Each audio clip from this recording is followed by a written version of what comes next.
Hello everyone, welcome back into another stream of Last Protagonist reacting to a bunch of videos. So I hope you're doing well as always. Some news, I finally beat Kazan so I can start playing it on stream in the near future, but I might do that starting like next week or something. So there's a couple other stuff I want to check out beforehand, or other things rather. So anyway, nice to have you all again. What we had checked out on yesterday's stream first was Anne Kipu's A Mere Suggestion in Solar Eclipse Theory, Elden Ring. Then Zafe the Scholars, It Was Them All Along, Solving the Mystery Leads to Fair Missoula's Past, Elden Ring Lore Theory. Then Storm King's Elden Ring Lore, The Original Sin.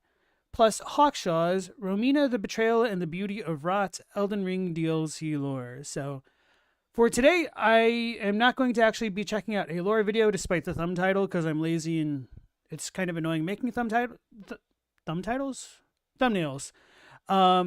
So we're going to be checking out a Shadow of the Erdtree critique by Theo T. Tree. So anyway, welcome back in everybody. We have True Connoisseur, Scowleasy, Stella B, Florge Borge. How's it going?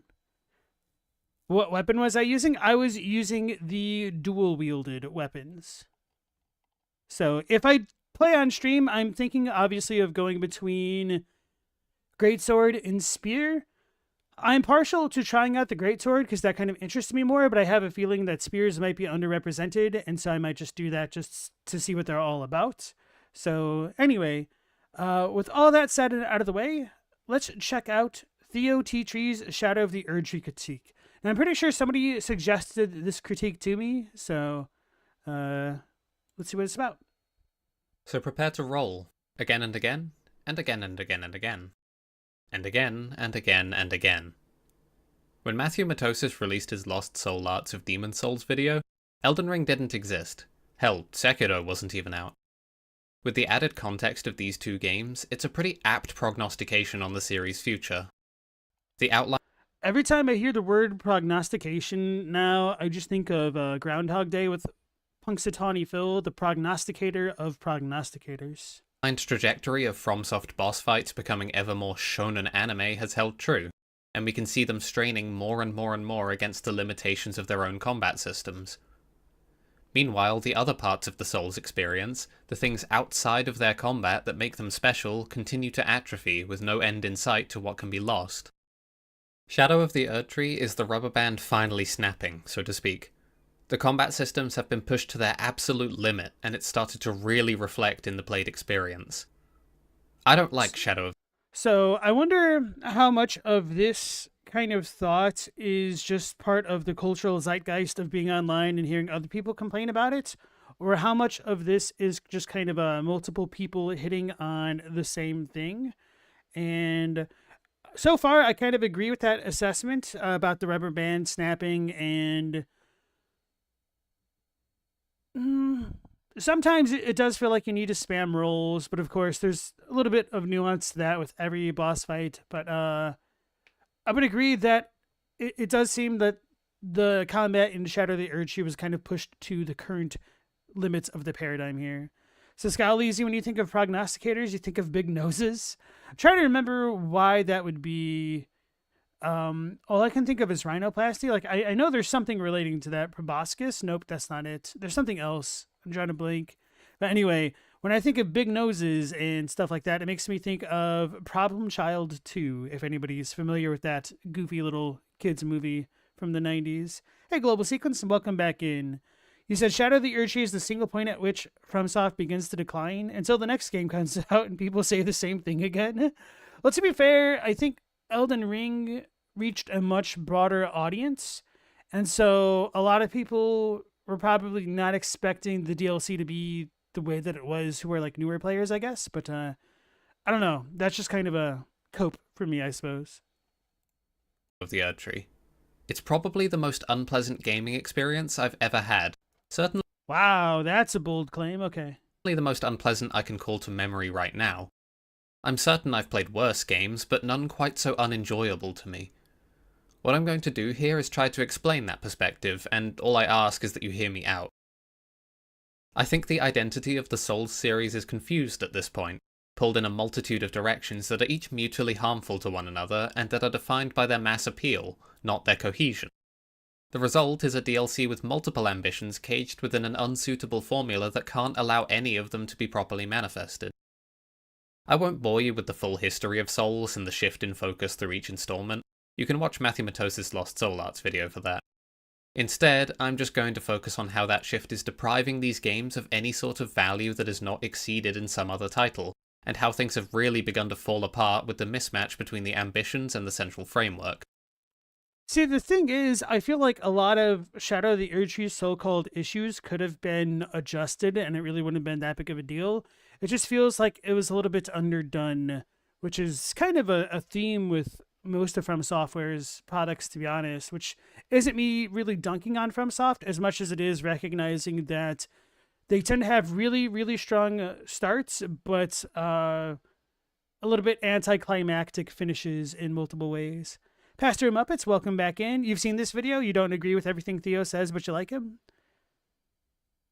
Scalezy says, we've been seeing a lot of games innovate on the Souls formula, and since From hasn't released a new game yet, they feel left behind. Night Rain and Duskbloods will cement or alleviate that feeling. I don't know. It feels like they might be going in a completely different direction. Well, more with Duskbloods and to a lesser degree Night Rain, although obviously with so many reused assets, it's going to feel pretty similar for the most part, but I digress.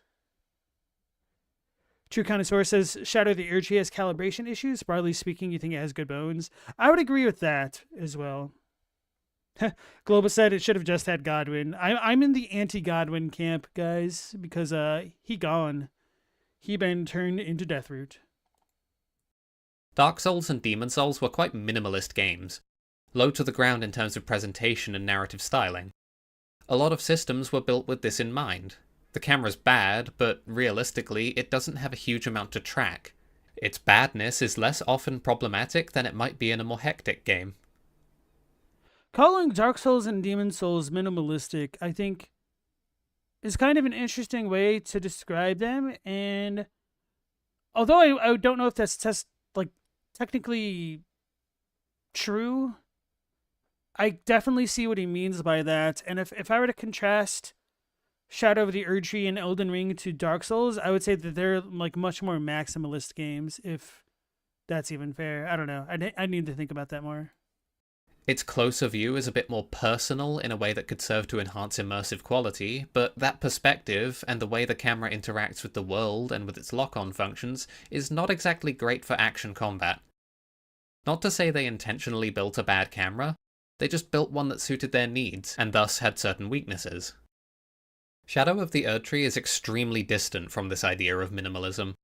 Everything within it is constructed in a maximalist way, focused on more, revolving primarily around challenge and spectacle and splendor rather than any sense of groundedness.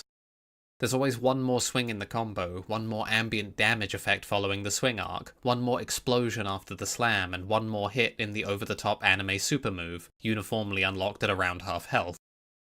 In the service of leveraging weak combat systems for a greater challenge and a greater set piece, there's always something more, and there always has to be something more. And it's created by using systems that were built around a very different sort of experience. Yeah, so I think in some ways, FromSoft is running into what I'll call the Family Guy problem, where Family Guy's first couple seasons started off really strong and they're really beloved by the fans, and they kind of fell off. And I think you could say the same thing of The Simpsons as well. But I think part of the reason for that is because they were so reliant on shock humor. And once your audience expects to become shocked by things, then a lot of the fun of it goes away. And, well, Elden Ring and FromSoft games don't necessarily shock the player all the time. I mean, they certainly started out that way with some things like Demon Souls and Dark Souls 2 especially.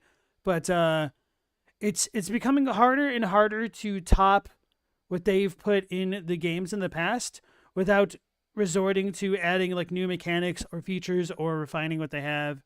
And so I do think there's a lot of room for improvement for the things that they can do. Like, I still think it was a mistake that the base game of Elden Ring didn't have a properly fleshed out stance meter, because it just feels a little bit goofy trying to intuit what's going on, especially for new players who may have never had any experience playing Sekiro, to understand that the enemies will passively regain their posture. So for them, they might not understand the whole interplay between staying on the offensive and slowly whittling enemies down. So anyway, Wayne Manor, welcome into the stream. How you doing? And then Mike Bailey, nice to see you again.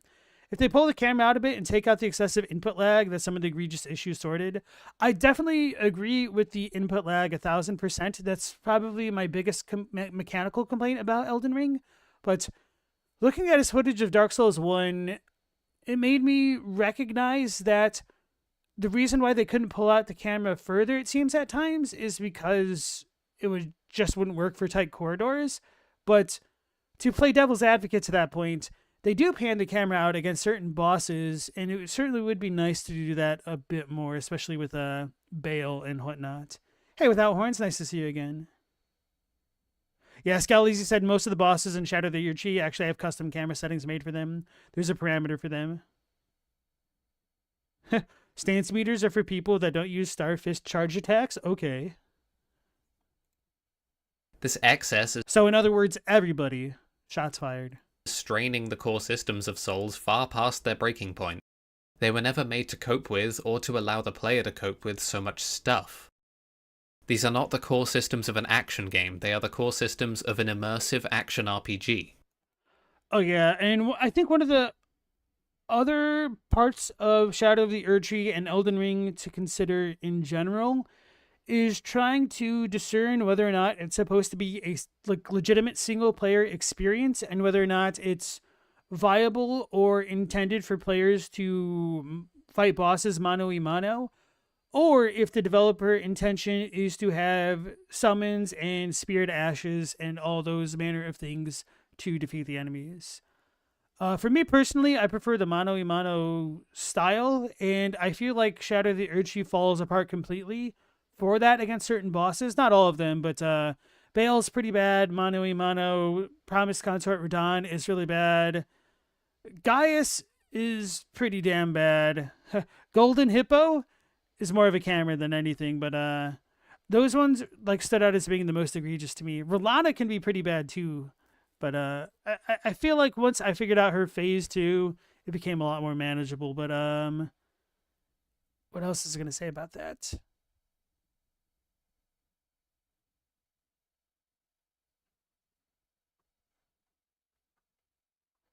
Oh yeah, so if this is balanced around the pseudo multiplayer, multi ally fight, maybe Shadow of the Erdtree's in a great state, but since that's not how I like to interact with the games, I couldn't really comment on that specifically.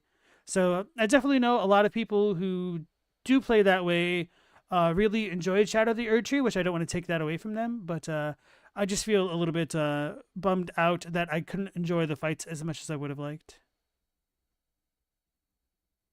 Stella, you're still stuck on the worst gaming experience? Yeah, that one caught me off guard. I'm like, man. I mean, obviously I'm a Dark Souls 2 hater, but to give Dark Souls 2 a break, even though I'm not doing that with this rhetorical device. Anyway, giving Dark Souls 2 a break, I played a lot of not so great games back in the day, like Summoner 2 that had literally 10-minute loading screens on the PlayStation 2. The Grand Stream Saga was pretty damn bad.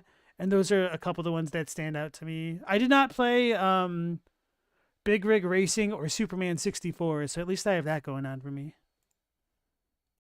This is clearer nowhere than with the camera itself. As I said prior, the camera in Souls games has always sucked, let's be clear on this. Lock-on breaks when enemies move in incredibly basic way. So about the camera thing, I think part of it is the camera, and another part of it is the lack of multiple lock-on features against certain bosses. Bale, why does he only have one part you can lock onto? You should be able to lock onto this leg, that leg, and maybe even his wings, and that would dramatically alter the experience of the fight and potentially make it much better overall. And so that's one of the things that frustrates me. And of course you could say, hey, don't lock on, but that's kind of dumb as hell when Bale will start flying around all over the place and you can't just free cam find him if he's off screen. So in some ways you need to figure out when to toggle on and off the lock on rather than being able to switch between targets. So uh,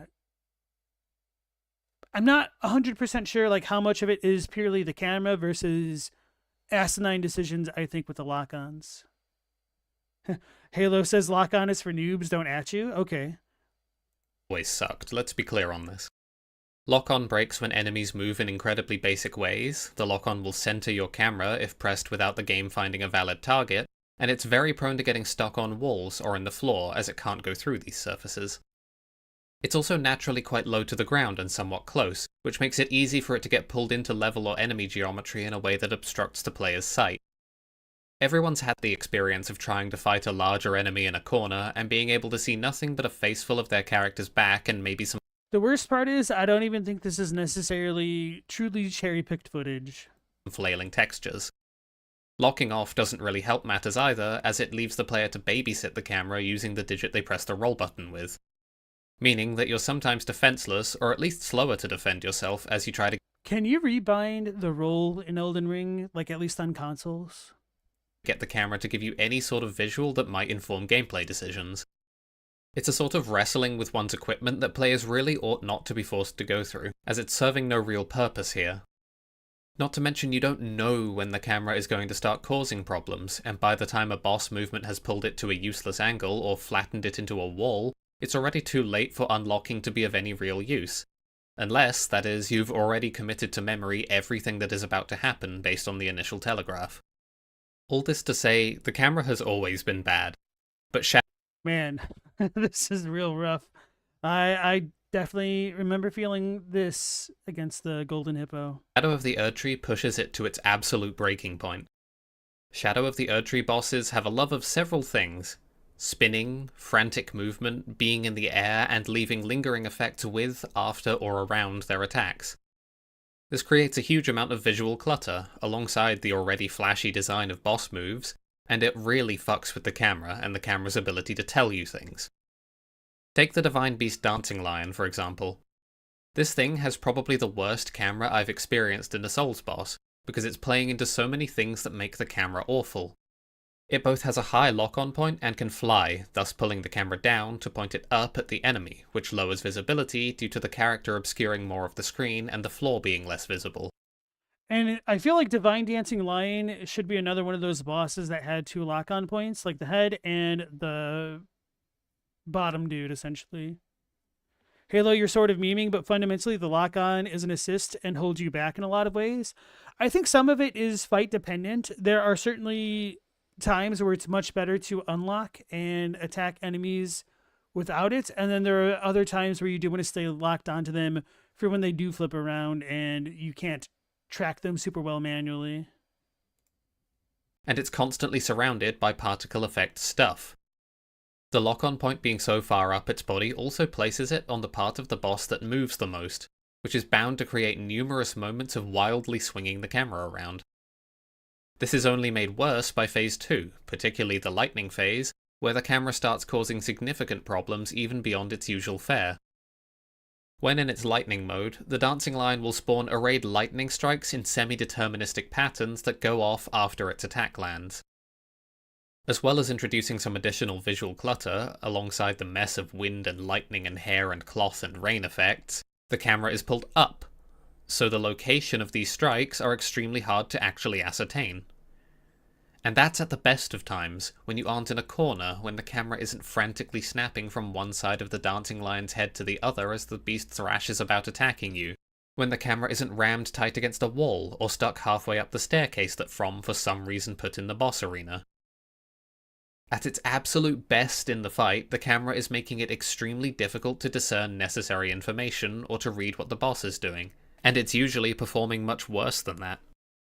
The reason this is so offensive is that FromSoft have been working with this exact camera all but unchanged for over 10 years now. They know how it works. Good news is Duskblood is probably going to have the exact same camera system.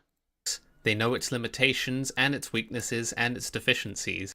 And yet still, somehow, they design bosses like the Dancing Lion that seem almost custom built to bring out every single last bad feature and exacerbate them to the nth degree.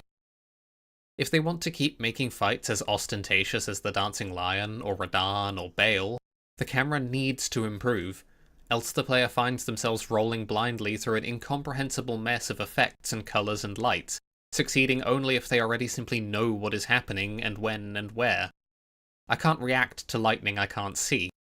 I can't know that if I walk backwards I'll walk into a radial effect that the boss put there until it has happened to me, because the information is literally not made available by the camera. And I can't even know I'm supposed to be babysitting my camera in some of the sections like this until I have been hit by such an effect. Take Bale's big lightning breath fire AoE Giga move in Phase 2. He flies high up into the air, which again pulls the camera up, harming visibility of the ground that he's currently breathing fire across that I need to jump. My ability to perceive along the ground gets totaled, and so I'm in trouble by the time I even realize that I need to unlock. Yeah, his phase 2 is really rough for me. I never really thought about the fact that if you stay locked onto him, it forces the camera up, and therefore you can't see the ground. But it definitely put that frantic feeling of like, oh god, I don't know if I'm about to live or if I'm about to get 80% of my health chunked away with one hit from that encounter. Anyway, SNX, nice to see you again. Has he considered this might be punishment for doing the DLC with an int build? Let's say because he did an int build, he's big-brained, and yes. Mike Bailey said, DS2 without lock-on is hard. Those hitboxes are terrible. Is it? Most of my DS2 experience ended up being as a caster, and I didn't necessarily lock on for the vast majority of it because I was using the binoculars instead. And that's all assuming I somehow have an exact intuitive understanding of what the boss will do when it flies up into the air. An understanding that, in Shadow of the Erdtree, I absolutely do not have. Let's talk incomprehensibility. In order to respond to something, I have to, on some level, understand what's happening. When I see an enemy bring their sword back with the tip pointing at me, my intuitive expectation is that they mean to stab me. I'll, the first time, respond as such, with a fuzzy guess as to when the stab will actually come, informed by the boss's motions as they telegraph, and their general sense of weight and speed derived from their appearance and their other movements. It's a toss-up as to whether or not I'll get it right the first time, of course.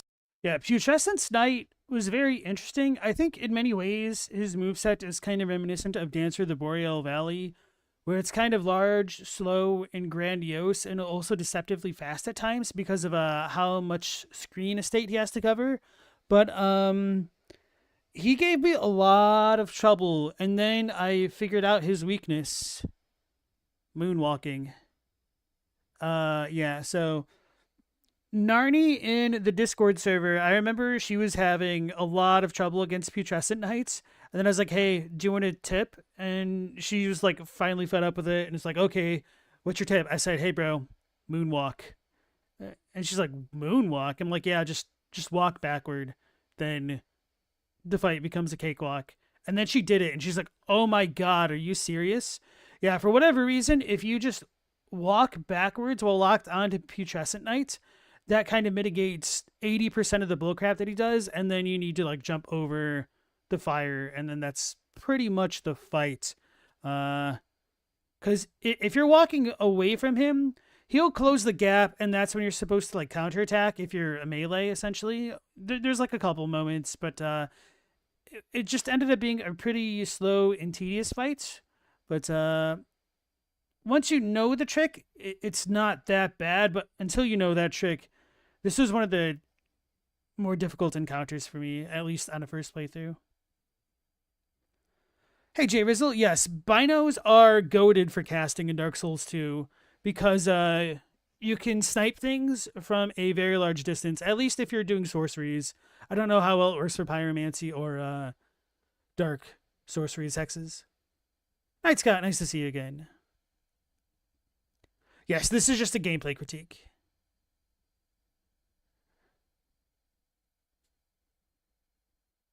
Scalazy said, does the footage look darker or desaturated?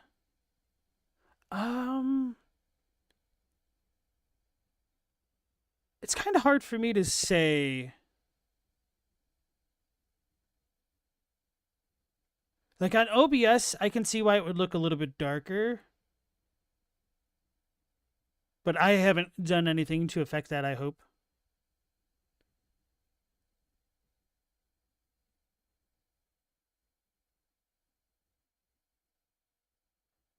Without Horn said, range more or less requires lock on in these games. Yeah, if you're having to deal with like a mobile target, then locking on is really good for range because it's pretty rough to hit at a distance.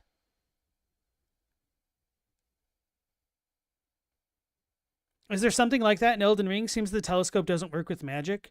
So the issue is Dark Souls 2 has the best binoculars in all of the FromSoft games because you can pull them out extremely quickly and you can turn around and stuff super well. I haven't really messed with magic in Elden Ring to be able to tell you if you can use it properly, but Dark Souls 2, you also had to put the binoculars in one of your hands as like a weapon, so there were certainly drawbacks that came with it. Basically, what I did was when I was casting, I would have binoculars in one hand, and then when I wanted to backstab something, I would just switch to a dagger with the binocular hand. Yeah, SNX says they act more like a shield than the DS1, DS3 binoculars. True. Wait, what did Global say that I must have missed? This legitimately makes you wonder if FromSoft intends for unlocking the camera to be an additional challenge you're supposed to learn to use. I think so. Otherwise, I feel like they would have to have added, or known to have added, more lock-on points for certain bosses. Future Essence Knight is also violently allergic to holy damage. Was I still using the Godslayer Greatsword against him? I guess I don't remember. No, I think I was probably using the AMOG because it was too cool. Let me look it up.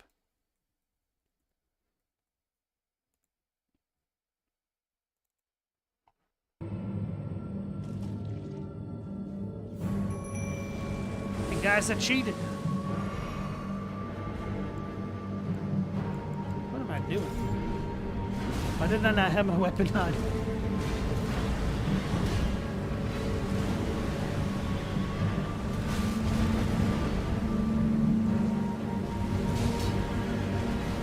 Yeah, so I was using the AMOG. So obviously, like a magic weapon against a magic dude was not the best of plans, especially with a how you want to call it, a zero blessing build. Anyway, I'll get distracted watching that. Okay, anyway, let's go back in. Because no one can determine everything that's coming from a telegraph, and we're generally slower to react when we haven't seen something before, nor should one necessarily be able to react to everything on the first time seeing it. Without knowing what you're looking for, you won't pick out the important parts of the animation that signal when the attack will come, assuming there are any in particular. But broadly, I'd want to believe it's uncontroversial that a telegraph ought to provide some visual information regarding what's about to happen, without foreknowledge of what that something entails. This isn't the case in Elden Ring, and especially not in Shadow of the Erdtree. During my time with this game, I found myself completely giving up on the notion that what I see an enemy doing will in any way inform me of how to respond. Hell, half the time during an attack string or particular move, there is so much visual clutter that I needed to see the move at least 3 times before I even knew what was going on. My half-baked solutions thereto being a matter of purist fucking around and finding out. Some attacks I still don't fully understand. In either case, something became apparent. My interactions with bosses, and indeed many regular enemies. Yeah, I'm not gonna lie, I still have no idea how to really meaningfully engage with Promised Consort Radahn. First phase is fine. I really don't have any issues with first phase. It's really like the second phase where I just feel like my strat is to turtle up and hopefully he gets ticked down by poison and rot. Anyway.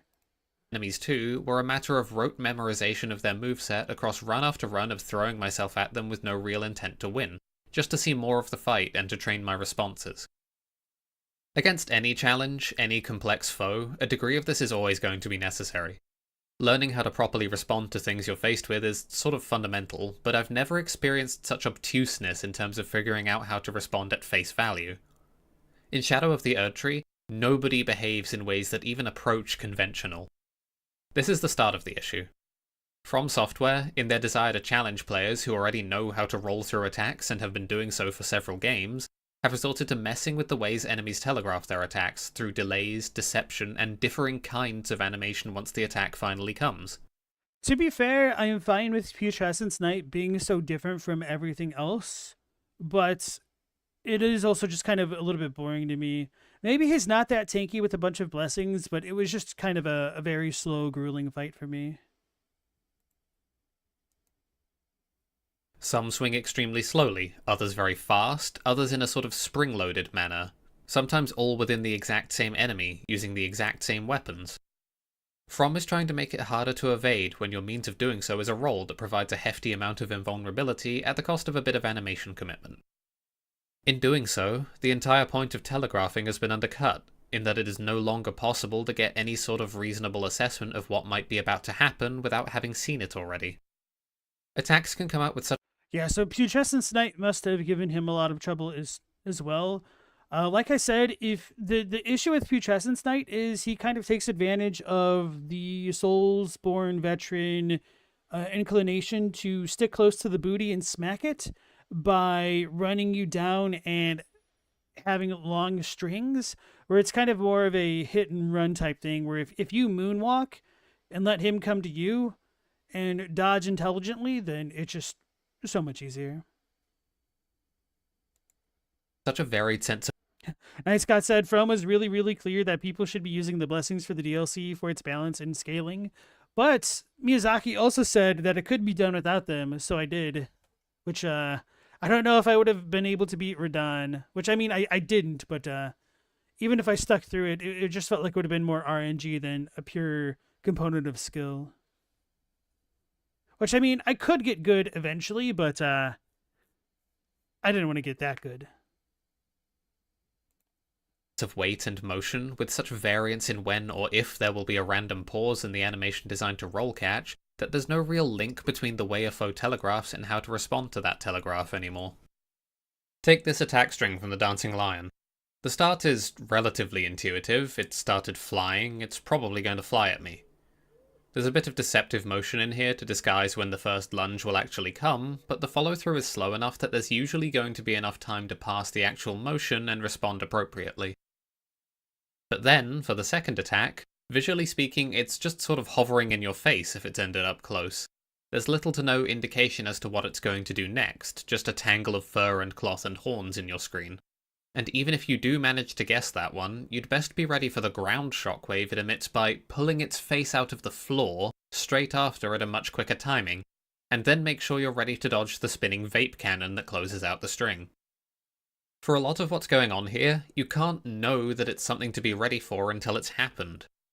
This is forgivable to an extent, of course, especially in the latter parts of strings of attacks, but it makes no sense whatsoever from any perspective for the Dancing Lion to cause an AoE by lifting its head from the ground, and it makes even less sense when it spins on the spot, head supposedly buried in the ground, to track you for the shockwave. That's something that I would actually disagree with, because, I mean, headbutts are a pretty big strategy in the FromSoft games, or maybe not strategy, component of combat in the FromSoft games. It's almost like Mario, where sometimes if the enemy hits you, you die. But yeah, I feel like camera issues aside, Divine Dancing Lion is probably one of the fairer DLC bosses, which is I don't know. I guess I didn't really realize that some people disliked it so much. It's a real pain in the ass to get footage of it that actually looks good. I can say that much, even at a quarter speed, but it's because of how mobile it is, not the vape cannon. So, Pastor, what Halo is saying is that if you use the lock-on, that's fine and intended to a degree, but you don't always have to use the lock-on, and if you take moments to elect to not using lock-on, then you'll be able to perform better in certain instances than if you were always locking on. So basically, lock on for the most part and unlock when it's going to benefit you. And so therefore, like, lock on is used as an assist, but it isn't necessary. And once you stop locking on 100% of the time, you'll eventually have better performance. And then there's probably like a variation between the bosses between it being better to remain mostly unlocked versus locking on at strategic points. So I would say that there's variance overall, but yes, in certain examples in Bloodborne, it's a little bit better to remain completely unlocked against certain enemies. One of the ones which stands out to me would be like Lawrence, especially in his second phase. And John Paul Cochran, nice to see you again. Stuck in the ground, rips out of the ground and hurts you is attack number 4 for enemies in these games. You think it makes sense? Yeah. So this one's kind of funny to me, but sometimes it's a little bit easier to get caught up in the visuals that accompany the words rather than just like the concepts on their own. Hey, so Philanthropist, nice to see you. The lingering lightning it creates are annoying and kills that phase for you. Yeah, the visual clutter is a real mess for certain fights in Shadow of the Erdtree. I think Dancing Lion is really bad for visual clarity as well. Halo says the Hunter fights are probably the best for lock-on. I would definitely agree with that. Maria and Cost to an extent, for sure. And Otoako, nice to see you again. Your biggest gripe in Elden Ring is the delayed and feint attacks doing massive damage. He's kind of getting there. He's hinting at the delayed attacks, and right now he's talking about the lack of telegraphs, or even when there are certain telegraphs, the telegraphs don't necessarily give a good indicator for what the player should do in response to those telegraphs, which I would agree with that point overall. And then Phantom Leaves, thanks for the happy hump day. Hope yours is going well as well. And welcome back in. These potentialities are not signposted in any way at all, really, and neither is the breath attack. You can't really estimate or intuit that they'll happen, you just need to have seen it already. As I played through this DLC, again and again I found myself saying the same thing. You just have to know. When the boss does a ground slam, will the inevitable ground explosion shockwave that follows be immediate or delayed? Will they hover in the air for a moment, keyframing their jump, or will they come down straight away? See, that's kind of funny because I've almost become sick of the jump in the air slam attack because I feel like the timing for them has just become so repetitive. And Romita is one of the examples which stands out to me. Like the first time she jumped into the air and pulled out her scorpion stinger, I'm like, oh, this is the heel lunge, like the flying dragon lunge. It's literally the same. And it might not literally be the same, but it felt like it was literally the same to me. So, some of the jumps are weird, but I guess I wouldn't have thought about it like this. How fast will they descend when they do, and how long will they hang in the air? Will there be any visual indication of this transition point in the animation? How am I to know that when the Horned Warriors begin to telegraph their shoulder tackle, that they will in fact be able to slide along the floor in order to reach striking distance? How do I intuit how far they can slide? The answer is, I just have to know. I'm not expecting a full and detailed prognosis of what's coming anytime an enemy so much as twitches. I am, however, lamenting that I can't really determine anything about when or how I should respond until I'm already pretty familiar with exactly what I'm seeing. So, I feel like his argument here is a little bit messy, but I understand the point that he's trying to make. And I think the Divine Dancing Lion Warrior, or whatever they are, is probably a good indicator of what he's really trying to get at.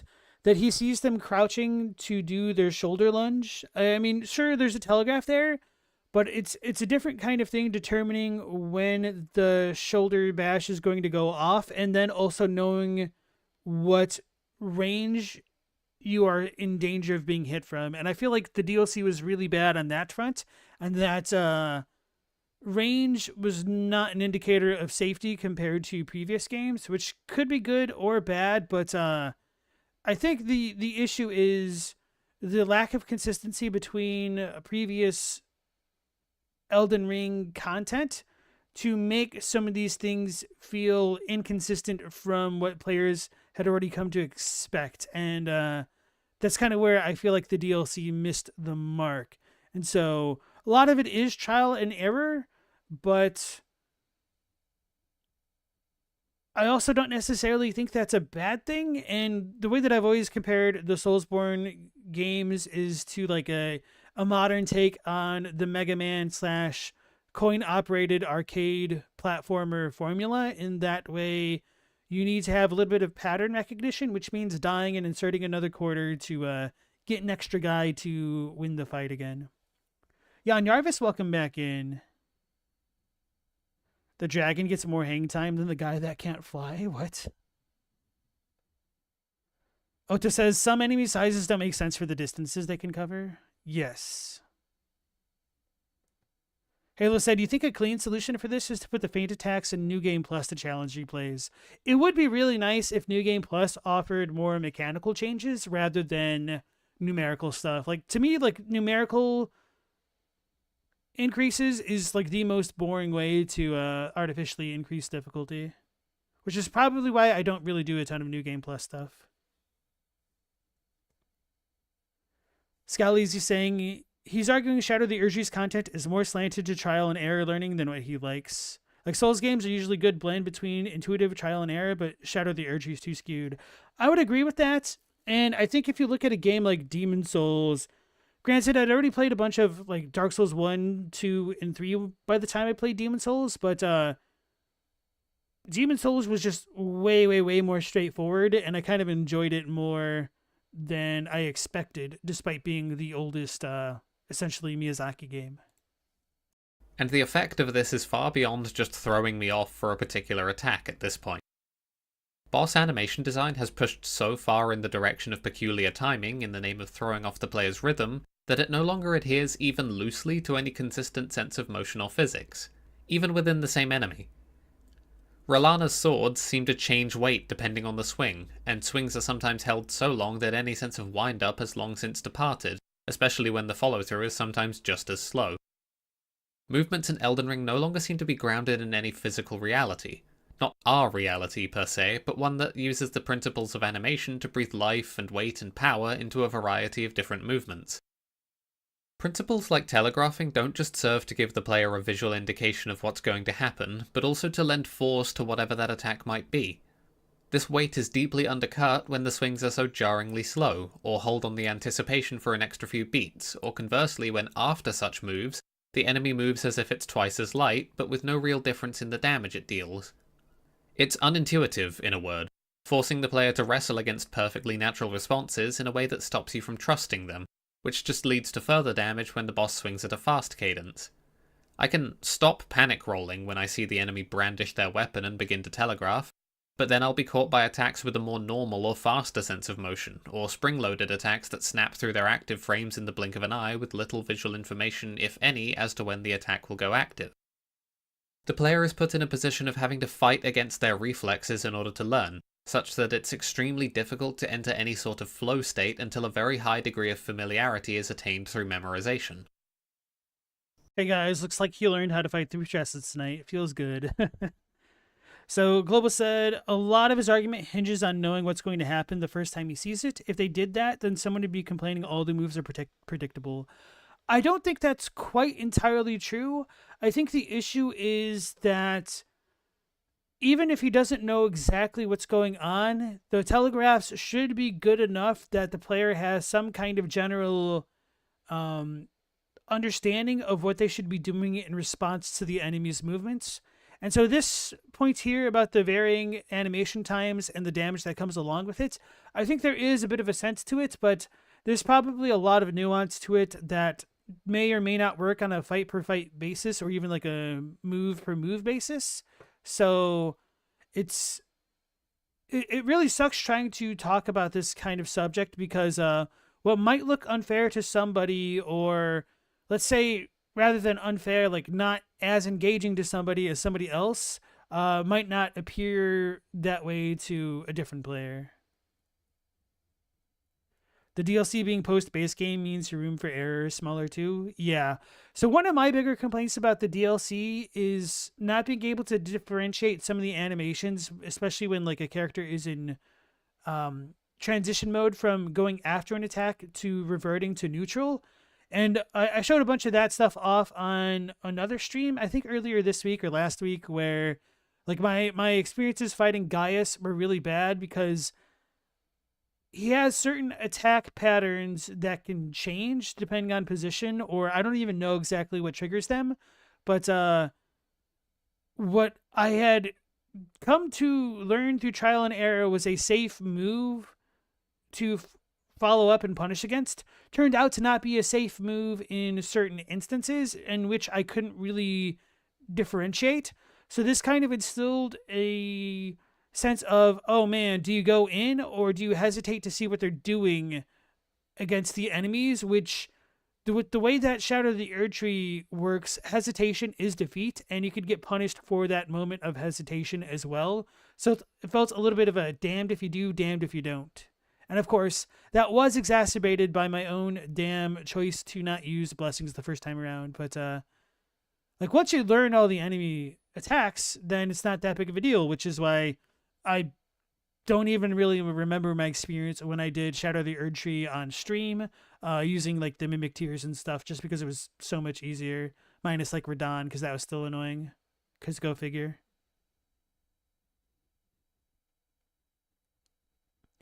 Halo says, in real life, sword feints are actually really good against skilled opponents. The game is assuming you're skilled. Yeah, that's why I don't get too mad against some of the feints and even some of the delayed attacks. But I think the point he brought up here a moment ago, like the difference between the animation times of like normal attacks and some of the delayed ones and the corresponding damage they deal, that might be a point that could use a little bit of rebalancing in future titles, I guess. So I don't know how fair that is, but I think there might be some sense to it at least.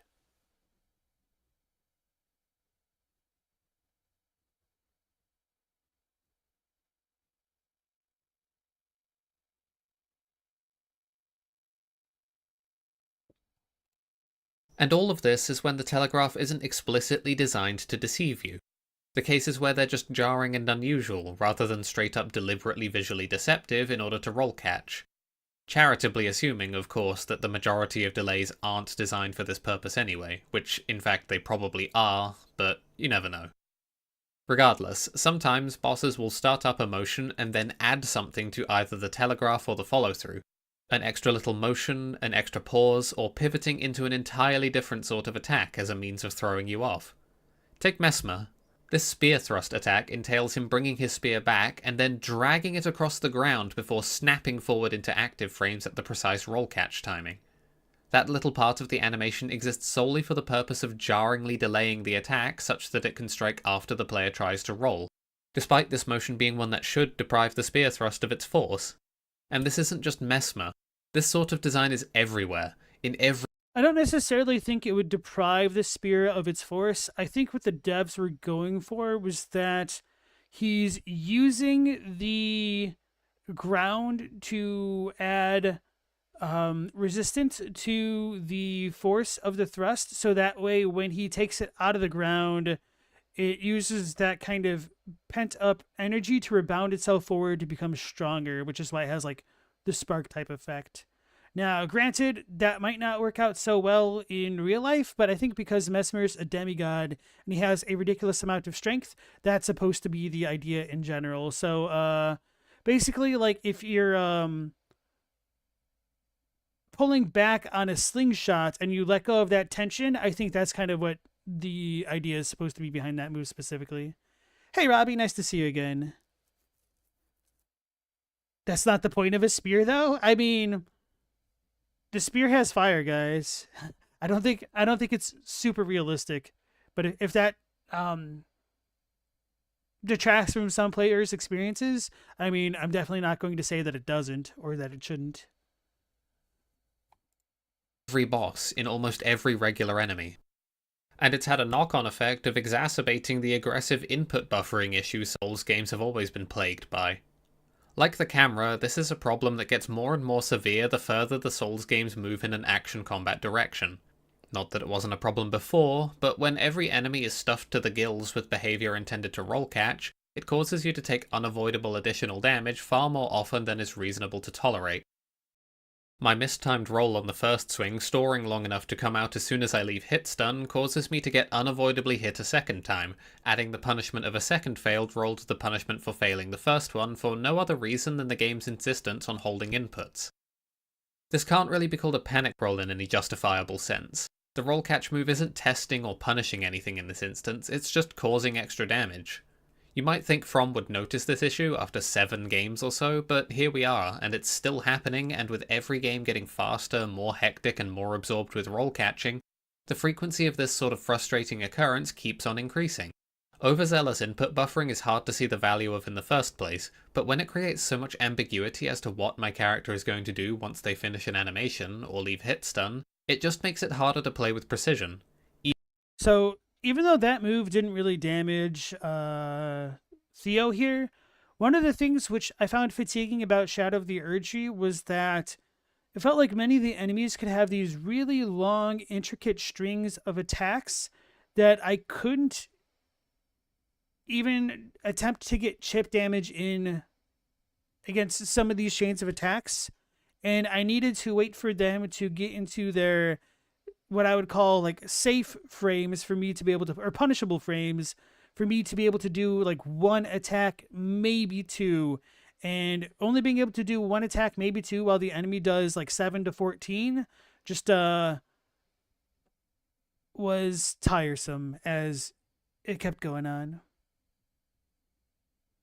I'm a confirmed physicist and vectorial calculus master. That is, in fact, not the truth. But I do like martial arts and whatnot. Global, you really like that move because it's fun to dodge. I respect it. Global's argument about this is like rhythm games. Imagine if people complained that Konami is ruining DDR because DDR songs are breaking their combos on purpose. Of course they are. I guess I don't know enough about DDR or Stepmania to really get that reference, unfortunately. Stella is going to sound like a jerk, but she feels like it would be faster if they just said, this wasn't for me. Like, not everything has to be for everyone. You don't need to give it a long list of justifications. I think there's a little bit of catharsis of being able to articulate what you don't like rather than just saying that it isn't for me. Because I think it is a little bit jarring that if you're a fan of so much of FromSoft content before this point, that Shadow of the Erdtree just doesn't do it for you. And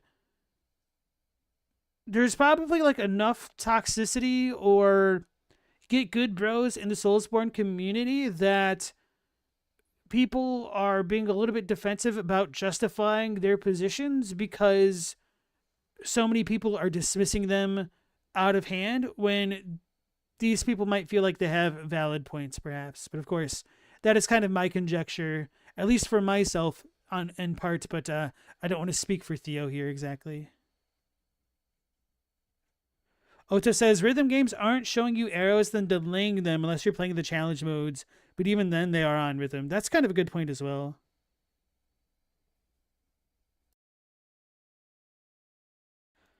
Halo said the problem with his argument is that it's the same argument people use for not playing Souls games. It's too hard. Miyazaki's upping the ante on us fans. Haha. See, I disagree with that. I like one of the reasons why I liked and enjoyed the Souls games is because of how fair they were, at least with Dark Souls 1. Dark Souls 3 gets a little bit more actiony, which I know a lot of people crashed on it who are fans of like Demon Souls and Dark Souls 1. But there's kind of supposed to be, maybe not supposed to be, but there was kind of a middle ground that they were trying to stride between having good action combat and meaningful commitments to attacks in combat. Whereas I feel like in Shadow of the Erdtree, I couldn't even really commit to a lot of attacks as much as it was me just trying to cheekily get a hit in where I could. And so I do think there's some validity to complaining about the complainers who say that, hey, I should be able to hit the enemy because there's a time and place for everything. But yeah, I don't know. I lost my train of thought of how to articulate that super well, unfortunately.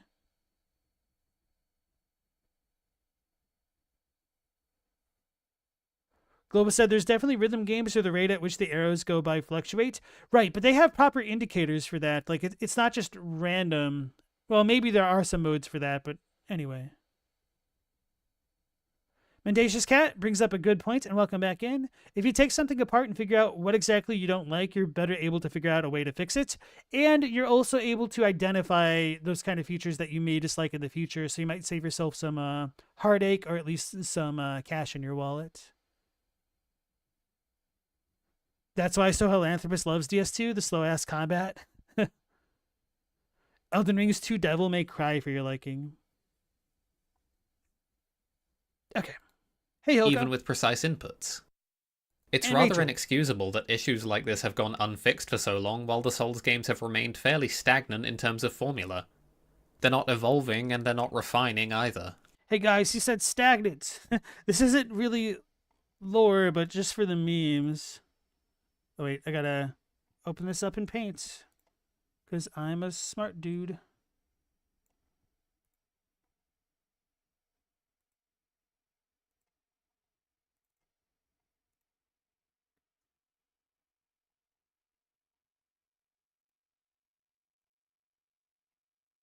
Well, stagnation.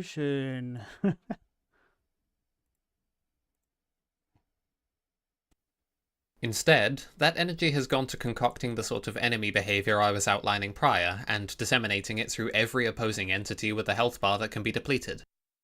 To try and prove that, I'm going to go through a bunch of the major bosses, roughly in order. I've already been over a lot of what's wrong with the Dancing Lion, but let's reiterate. It's extremely difficult to tell what it's actually doing in its flying combo, especially for the second hit, then the following two attacks both require simple knowledge that they exist, as they are more or less untelegraphed. It also has a charge that snaps from a short telegraph pose into extremely fast motion with little to no transition point, numerous nonsensically delayed roll catches, and in all of its Phase 2 modes applies particle effects to itself that make the already bad camera issues intolerable. Especially when two of these modes contain ambient damage effects around some of its attacks that demand precise identification of their location and positioning to avoid. This is all assuming, of course, that you are allowed to position around them, as larger Souls bosses have a habit of pushing the player around with their movements, making positioning even harder to assess and even harder to maintain. And the third mode, the Wind mode, has a move where the lion flies around generating emissive wind particles all over itself, to then fire a circular emissive wind projectile that is visually almost identical to the wind aura surrounding it. Telling the two apart is no easy task. This seems so intuitively bad as a choice for an attack that I wonder how it even made it in. In order to dodge the move, I need to be able to judge its trajectory and distance, which is made far harder than it needs to be by the lack of clarity in the visuals. Everything about this boss seems almost tailor-made to bring out the worst behaviours in the camera, and to give the player the least comprehensible learning experience possible in terms of figuring out what's happening and how they ought to respond. R'Lana is one of the better bosses in the DLC, save for the rotten core premise of Shadow of the Erdtree bosses and some annoying behaviour. Yeah, Rolana only has one real thing that kind of that I really disliked was the way that she could dead zone you even if you're blocking with one of her like dash type attacks. But anyway, Humble Soul Gamer, welcome into the stream. You only cared for Devil May Cry 1? I've never played any of them. I think DMC 5 is on super sale on Steam right now, or maybe it was yesterday or the day before. His Rolana footage looks dark. This does look dark to me, like, yeah. The ways she moves her swords has a completely incoherent sense of motion and weight to it. One time when she does a double spinning overhead slice, it comes out pretty fast. Another time, in an extremely similar maneuver, the swords are... He might just have his game brightness down. That might be it. Because, like, the blue is still vivid. It's just like the darks are darker. And this doesn't look like an HDR thing because it doesn't seem desaturated. In Stella's defense, her POV comes from being chronically, oh no, chronically on Tumblr, and dealing with a subset of people who are like, I didn't like this thing that clearly wasn't for me, and therefore it is evil and immoral. Yep. Sounds like the Tumblr experience.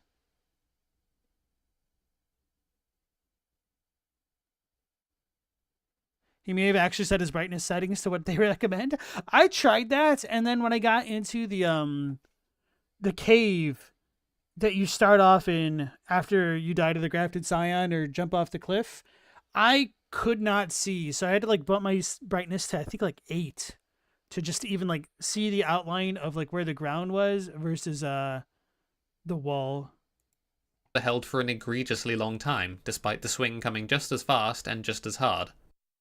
Another move she has is an alternative motion from her both swords overhead posture in which she holds for a beat, long enough to potentially deceive a player into trying to roll into the incoming dashing cross, and then delivers a quick slash, followed by a comically long spinning twirling motion before a heavily... Yeah, that one is pretty rough. and then delivers a quick slash, followed by a comically long Like, why did he get punished for that? Like, is the trick to just not roll in? If so, roll into the incoming dashing cross, and then delivers a quick like he already messed up here. slash, followed So it seems like he should have kept going this by way, a but I think she'd be able to catch him. Yeah, because she would have been able to track him, I think. comically long. Well, maybe not. That doesn't have a super long range. Bro, that's like playing legitimate chess where Rolana's 2 moves ahead of him. That's pretty dope. Like, there are aspects of the fight that I like, but man, she's pretty rough. If she just like hung back a little bit more, I would have enjoyed that fight a lot more, so that way I could heal or potentially even cast Rot Breath for once. Spinning twirling motion before a heavily delayed thrust. Why would a person ever behave this way in combat? I understand this isn't the gold standard to hold all combat and I do hate the framing of that though, because that's combat. You're trying to catch somebody off and flat-footed. Like, that's what she does is perfectly sensible. I mean, if you watch like MMA, mixed martial arts, the UFC, stuff like that, fainting is a ridiculously important aspect of fighting. Like, look at Volk. My dude is a fainting master. Well, FEINT master. So the reason why you want to do a feint or delay some movement is to find. Hopefully, your opponent will react to that and become off balance enough where you can capitalize. So, like, he might not think that people don't act this way, but they certainly do. Like, I know Morgott with his Shillelagh attack definitely pisses people off, but that's like a legitimate thing.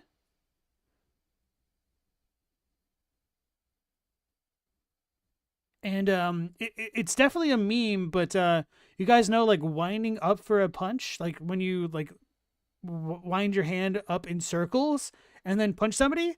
Like, some people get caught by stuff like that. There's definitely videos of that online. Mendacious Cat says endures a very strong Ash of War and can shut down Rolana pretty hard.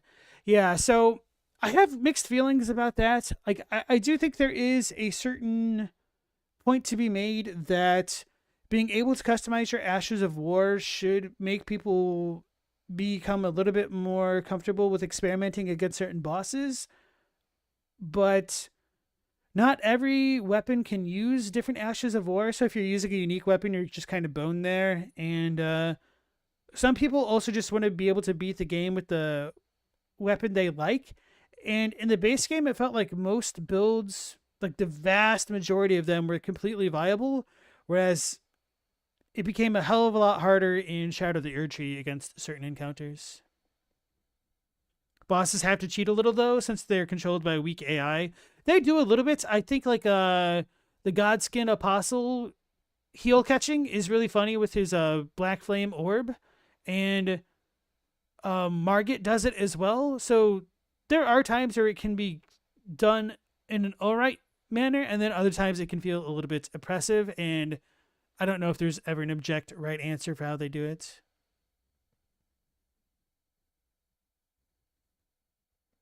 Phantom gets attached to their weapons, yeah. No, that's how I took it, Mendacious Cat, but just in case anybody was taking it the other way. Halo says, thankfully it's the optional content that tends to be build breaking in Elden Ring. For the base game, I can't even really think of what that would truly work on other than Melania. I think everything works against everything else, unless you try to fight Dynasty Moog without the proper crystal tier, whatever it's called. Melania mostly. Okay, fair enough. Animations too, but when matters get this egregious, it just ends up confusing. Is she drunk? She stumbles around in a full, slow circle with sword overhead. What am I supposed to think she's trying to do? Oh man, that's rough. Stumbles around in a full, slow circle with sword overhead. So he just made an unfortunate panic roll dodge, and then he got clipped. Oof, that's rough, man. What am I supposed to And see, like the thing that annoys me about that is she does this huge chain and then she disengages so well that it's hard to deal with her. Actually, she might do a thrust after this. think she's trying to do? Oh no, she's going into Phalanx, so you can punish her here at least. So she just disengages, but if you're low on stamina, that can make this a pretty rough fight. And then if you're too close to her, you have to worry about her windups as well as the timing of the Phalanx. Or this isn't Phalanx. What do you call this one? The little one. Anyway. This is a lot of what's wrong with her movement. She moves with extremely fast and snappy motions a lot of the time, but frequently also throws in bizarre, jarring, delayed motions that distort her aesthetic profile and read visually in ways that See, I don't think that's wrong with her movement. I think like that's smart for her. raise questions of why on earth she would do this if she's trying to fight and kill you. The reason is that it makes her harder to read, and more likely to catch the player unawares, as the player is put in a position where they can't trust their reflexive responses to motion.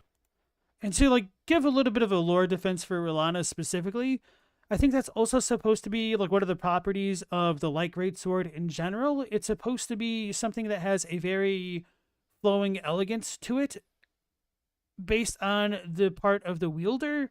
And with her like dancing motions, I think that just kind of works together to kind of characterize her as a elegant, refined knight lady that'll kick your ass. Spike Spiegel. Rolano would be more fun as a Sekiro boss. I could see that. Maybe she'd probably be too easy because of how slowly she moves. To be honest. A possible response I can foresee to criticism of boss motions like this is that they're feinting, deliberately moving in longer, deceptive ways to bait out a response from the player before striking. To some, this makes it feel more like a real fight, in that the opponent is a being that will consciously act in ways that will give it an edge. The problem with this viewpoint, though, is that the behaviour these bosses express are not really feints.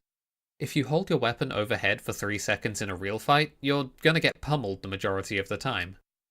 Furthermore, feinting is generally about disguising one's intentions, not telegraphing them loudly and then following through at an off-kilter pace. This is rarely going to be useful in an actual fight, certainly not at such delays as Elden Ring enemies use. I think he might be getting caught on the terminology of a feint as much as it is like a combo. Like you can have a bit of a delayed combo, so if you throw a punch, I mean, let's say you're like a normal, not a southpaw, and if you throw like a left jab, you can follow that up potentially even with like a left straight kick, and that can be delayed. That could come out immediately after. You could do your left jab and then lean in for like an overhand right, and then switch your feet and all this stuff. So she's doing combo type stuff. I think one of the issues that comes with the territory of having like a character with inhuman strength that you're fighting against, like a lot of the movements that she takes would not work really well in a combat scenario that she would actually have to pit her strength, legitimate strength, up against somebody else.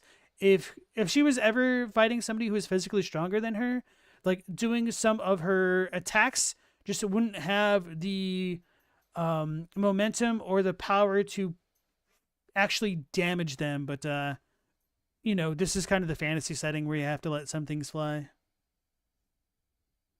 Rachel wishes people would stop making the normal person real world comparison so much. It's always cherry picking. Yeah, I don't know. Like there are components to it because even though this is not the real world, they kind of do follow their kind of internal laws of physics, whatever they are. So at times when they seem to like break that or break some expected patterns, it can be frustrating. But I think a lot of the times there really isn't anything quite that bad, and it's just kind of a misunderstanding of some of the boss moves. But as far as like the timing of certain attacks and the cooldown and recovery, I think that should be examined and talked about. Stella says, ultimately, a feint can't truly exist in the enemy AI anyway. I don't think that's true. I'm trying to remember what bosses have feint type attacks. Boy, hey,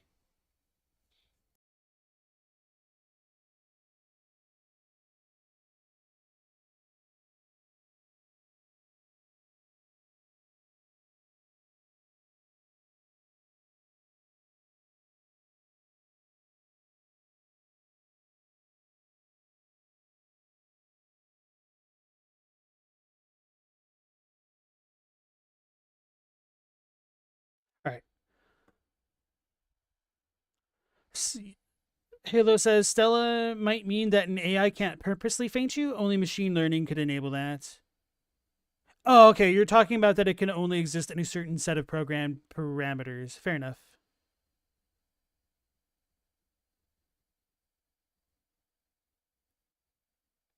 Oto says it's one thing to think too much about comparing to the real world, but forces generated from motion. And yeah, that's true as well.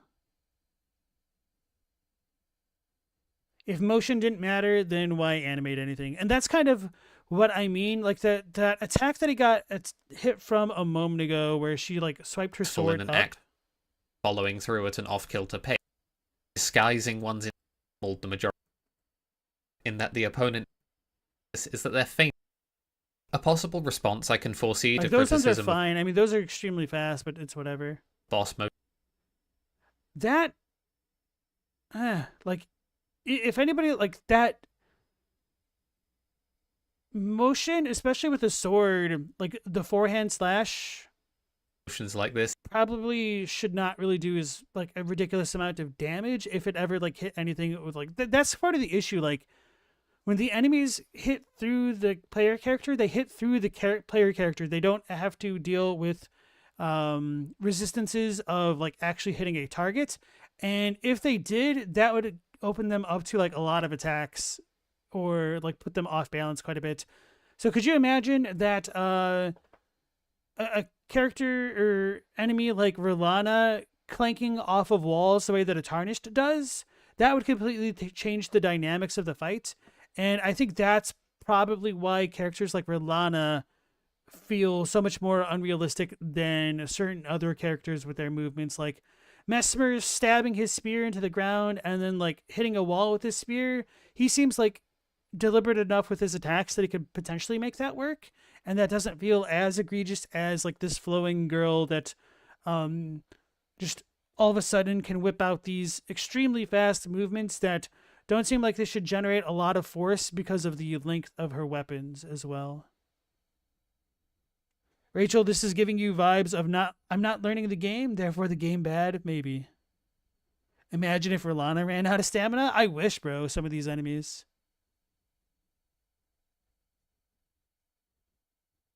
Robbie, you're already raging in Sultan Sanctuary. The flying skulls in the castle area are so annoying. That's awesome. They're almost like the enemies in Blasphemous 2 or the Castlevania games. Fun. Okay, let's go back in. Is that they're fainting, deliberately moving in longer, deceptive ways to bait the majority of the time. Furthermore, fainting is generally about disguising one's intentions, not telegraphing them loudly and then following through at an off-kilter pace. This is rarely going to be useful in an actual fight, certainly not at such delays as Elden Ring enemies use. Fainting motions in reality are fast, because you have to be quick in order to both generate a response and then to capitalize in a different manner than the one you telegraphed. The bosses frequently leave themselves open to hits while feinting in this manner and then release at a particular timing that never changes with the player's response, which sort of defeats the point entirely. Fury implements a boss with the capability of feinting by giving him two versions of many of his attacks. A regular version and a feinted version where he pauses the motion for a second to throw you off before following through a moment later.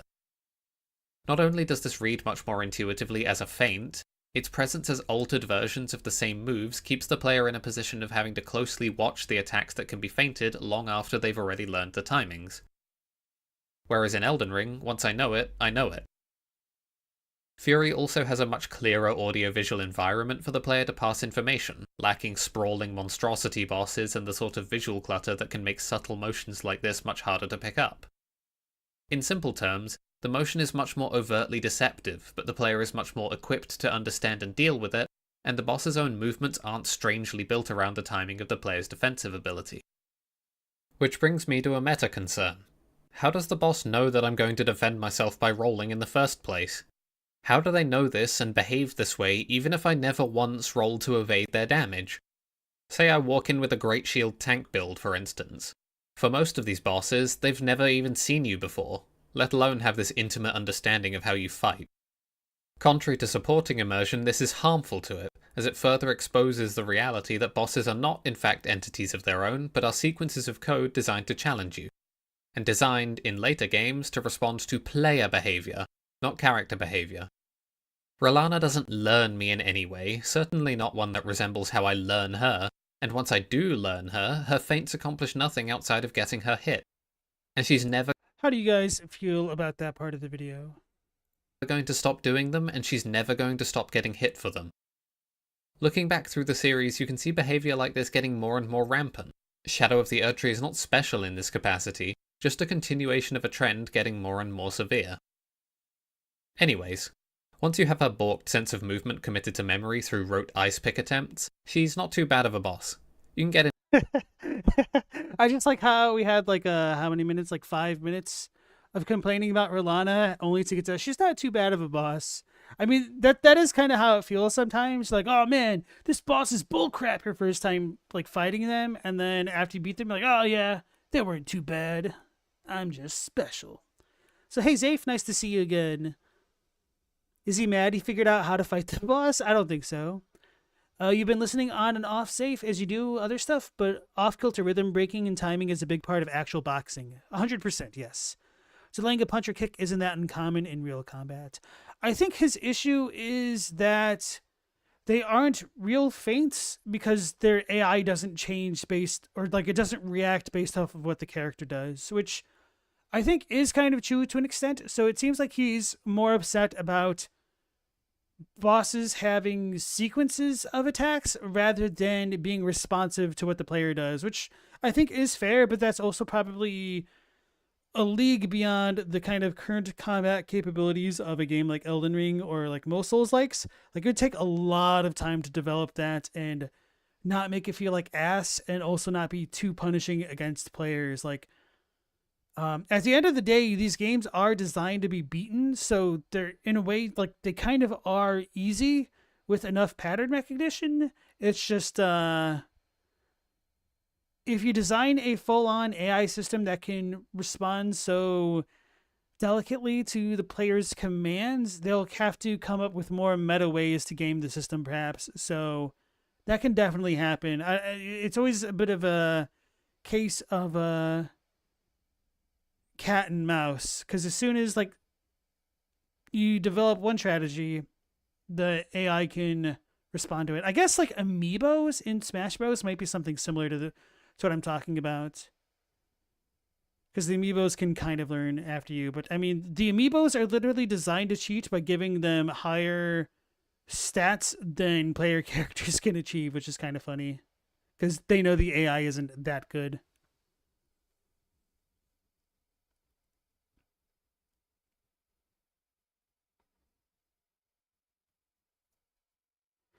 Otis said the problem is the rules are constantly changing between bosses and enemies, that what you learn doesn't always last or seem worth learning.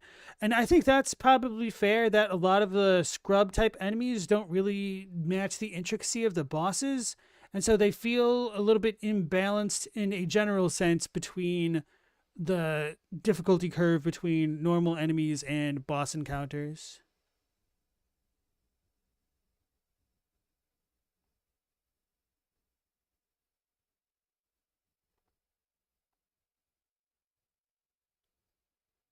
Souls games are action RPGs. I would agree with that. Sorry, Rachel. Rhythm is what separates fighting from dancing. Does he know which of these he wants Elden Ring to be? Maybe he does, maybe he doesn't. I don't think we... I don't know.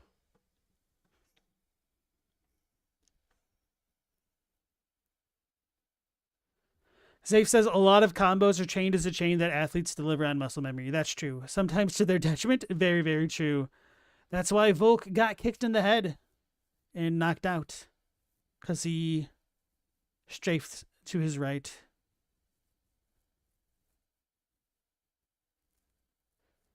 True Connoisseur says there are good macro points in this vid, but some of this feels a little bit nitpicky and hyper subjective. Yeah, I don't know how well that can be avoided, but maybe he's going too much into detail at times. But at the very least, by going into excruciating detail, he does kind of illustrate his greater point at large. Into a decent flow, and she's got some good complexity. But there's a huge barrier to that flow in the form of all the homework you have to do, and for some, the sheer time you have to wait for your turn. In Phase 2 especially, she can go on for ages, and then end her combo with a Phase 2 extension that ends in her jumping away and firing a projectile at you, denying you a punish window. It's not impossible to get your hits in, far from it of course, but sometimes you're just left to dodge and dodge and dodge and dodge, and then for all of your work you get nothing. I think I have a fairly high tolerance for biding my time between opportunities to strike, but I can understand how this can be very frustrating. I don't have a good tolerance for stuff like that unless I'm deliberately trying to be that way, but I prefer to turn my brain off and go unga bunga quite a lot of times. And like if I'm focused on winning, I could pull out the chess patience mode, but that's not necessarily what I look for when I play like fighting style games or action RPGs. Zafe, you're the same.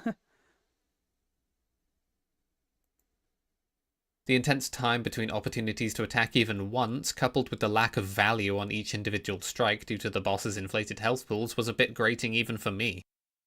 Oh, by the way, Rolana also has an input read heal punish. This is nothing new. Elden Ring was rampant with enemies coded to initiate a particular attack when they see you healing in neutral. Stuff like the Godskins lobbing a fireball at you the split second you hit the Estus button. It's there to stop you from healing safely, as these attacks are designed to pretty much always land if they're used. For Rolana, it's her magic wave. I'm not gonna lie, every time I see Rolana go into phase 2, I do get like a little bit of a sense of panic. I'm like, oh god, it's starting. Except it isn't. Her magic wave is usually slower. To be clear, both versions can be used to input read, heal punish. She does neither frequently, but the fast wave extremely infrequently. Okay.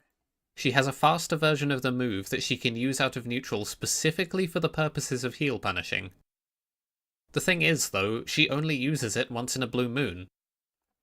It's an incredibly rare attack, but I don't know that moves of this kind need to exist at all. Getting off a heal without getting clipped is already pretty difficult in its own right, especially in a game with bosses as relentless as Elden Ring's. They don't really need a button that says you cannot heal at range because there is a substantial Like, the thing that annoys me about Rolana is how much space she covers kind of arbitrarily, I think. They don't So she jumped from here, really need a button that and then she landed way over there. Maybe that looked a lot worse because he was backing up as well, so there's a lot more distance covered between her and him. But it would take like what, two and a half rolls to cover the same amount of distance as the Tarnished. It just kind of, and she can still hit you from over here, or she could close the gap extremely quickly, which is a kind of one of the things that I felt was a little bit overtuned in Elden Ring Shadow of the Erdtree.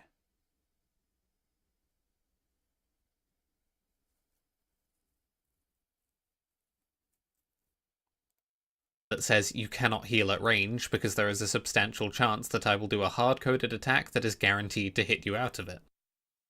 The last thing worth mentioning with Rolana is the way she slides along the floor when she uses her X/dash move thingy. Nothing about the way the move is telegraphed indicates her ability to roll escape forward. Yeah, she just kind of floats, like, unironically. Like, the fact that she goes in an arc is kind of the annoying thing about it. Nothing about the way the move is telegraphed indicates So she's jumping here, her ability to roll and escape then she, like, literally goes 180 around the Tarnish, essentially. move thingy. Nothing about the way So starts in front of his right foot, the move is telegraphed indicates her ability ends behind his left foot. So she just does a crescent moon jump. I like the animation like this. ability to roll escape forward along the ground in order to reach striking distance. Moves Zay brings up an interesting point. You would have liked more comparisons to something like Sekiro rather than real life. That's actually a really good idea to compare likes to likes. I might think about that if I do like a more in-depth style critiquey type thing. can have forward momentum without needing this Oh, he does bring up Sekiro later? Okay, cool. sort of behavior. There's no anticipation in the lower part of Rolana's posture that indicates her intent to dash. She's standing straight up with her feet mostly together and her legs extended for the majority of the telegraph. It's fine for her to have forward momentum, in fact that's probably expected. But the way she slides forward and the distance she achieves come more or less out of nowhere relative to her posture. This sort of sliding is present in a lot of Shadow of the Erdtree in both obvious and less obvious cases. Combine it with the upward tilt of the camera against most bosses once again causing problems for judging distance, and positioning as a facet of Souls combat is hanging by a thread in terms of mattering at all. On to our next boss, the Golden Hippo. The Hippo was a mistake. Sometimes it moves with jarring speed that does a total injustice to its incredibly bulky frame, and other times it's holding the second bite in its bite combo for 3.5 seconds, or holding its headbutt for a beat in order to roll catch. Apparently even animals have heard that the Tarnished loves rolling and have planned accordingly. Or on a different note, take the head slam attack. The Hippo winds up for a good while for the first one and lurches forward into the motion, but then executes a second slam, because there must always be a further follow-up, at a much faster pace, with the same damage and the same implication of weight on impact. Combine that with a lunge attack similar in nature to the Dancing Lion, where there is a very brief telegraph that doesn't translate to the degree of acceleration this enormous beast is about to achieve, and we have a boss that's extremely frustrating to read. Nothing That roll was really funny. about its motions sells a consistent sense of physicality, as its movements are built around the player's role, not the creature's own physical presence. And that's of course when the camera isn't causing its own problems, which it frequently is, as always. The lock-on point is high up the hippo's body, towards its head, a part of its body that it likes to raise into the air a lot, pulling the camera to the floor. It's also very big, moves its head a lot, and the arena has walls that can be reached without too much effort. So to say, the camera is once again a problem here in ways that FromSoft should be well aware of by this point, and yet they insist on continually designing areas and fights that are prone to causing camera issues without offering compensatory changes to it. They pull the camera back ever so slightly, but that's nowhere even close to enough. They're also very restrained with when they employ this, and how far they're willing to pull back. A higher camera angle like you see in Monster Hunter could go a long way, making it so that the ground stays more cleanly in view, even when the opponent is doing things at higher elevations. This would be immensely helpful for ground AoE effects like the Dancing Lion's lightning, and for reducing the amount that the camera gets pushed around by enemy geometry. And just like the Dancing Lion, the Hippo also has a phase 2 that sends all notions of visual readability packing in short order. The Hippo becomes a porcupine, covered in garish golden spines that take up a lot of its body and thus the screen while fighting it. They also glow, have their own physics, and shoot out spikes, and are used for yet more spin attacks. From a giant lumbering hippo. It twists its body against the ground in a way that I still really can't tell where the hits are, and where the spines shoot out. This is a recurrent issue with many of these big flashy moves. There's so much extraneous motion and spinning and flash and splendor that it obfuscates when those motions are actually relevant to the fight. While the hippo is thrashing on the floor, I don't know when it's actually doing damage by doing so, and when the motion is benign even as I make contact with it, yet further damaging my impression that I'm fighting a real entity. I think that's a fair point to a degree. When the hippo moves in a more deliberate manner, that's when there's hitboxes, but I think that's pretty fair anyway. Now he's insulting the hippo's fashion. EFAP is a podcast, every frame a pause. Interesting, okay.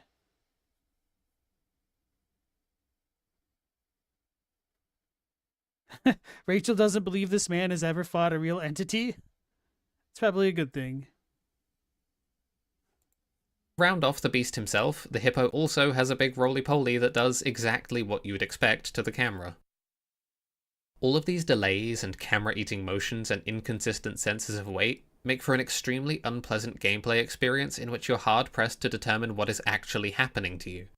And half the things you do find are deliberately and jarringly delayed in order to catch you, or lack. To be fair, I think when people say Elden Ring is like a rhythm game, it is definitely true in moments like this when you're fighting the hippo. Well, when you're fighting the hippo's camera, and you're just rolling because you kind of have developed that internal timing of the rhythm of the FromSoft fights.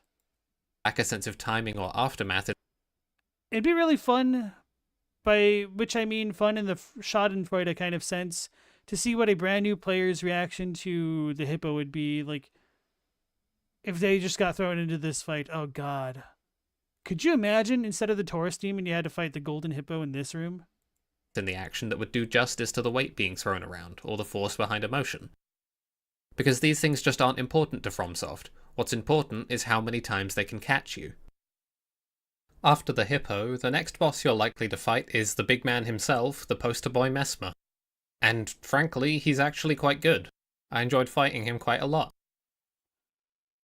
Why is it that I'm the only one that does not like the Mesmer fight? What the hell? Like this dude who's complaining about Erlana and essentially the Putrescence Knight is complaining about Mesmer, or not complaining about Mesmer, but I was. Although this is like a, oh wow, 7-minute segment, so he's probably got a lot of complaints. However, he's good in spite of the rot inherent to being a boss in this DLC, not because of it. He still represents many of the negative design trends. He has plenty of delays, he has several moves with a lot of visual clutter, over-the-top anime stuff, you know how it is. First off, there's the spear thrust I mentioned earlier. It is incredibly deceptively delayed, adding a motion to the attack that makes no sense whatsoever and harms the eventual follow-through, while also jarring with the player's understanding of when they're going to get poked. It's extremely unintuitive, and it takes a lot of brute force memorization to finally force your brain to abandon its intuitive understanding of motion. I don't remember having any issues with that thrusting attack. For me, it was like the cross slash into the dash that really messed me up for the longest time. The same goes for the little spin he can do. And if anything, I think the dragging the spear on the ground is to give sparks a visual effect, to give a player a better sense of timing, because once the sparks stop sparking, you dodge and you avoid it completely. That leads into the move. He holds the pose for a beat in order to roll catch, even though doing so loses the momentum from the spinning motion, and thus it takes active effort of running up against the attack again and again. And that's a move that I dislike, mostly because you can't really see what's going on. It's not that hard to deal with, it's just kind of a visual mess, like the thrusts in the face that don't really hit you. And again in order to force yourself to adjust, and to fix your memorization. And to force you to engage with the move in this manner, we come to the issue of tracking.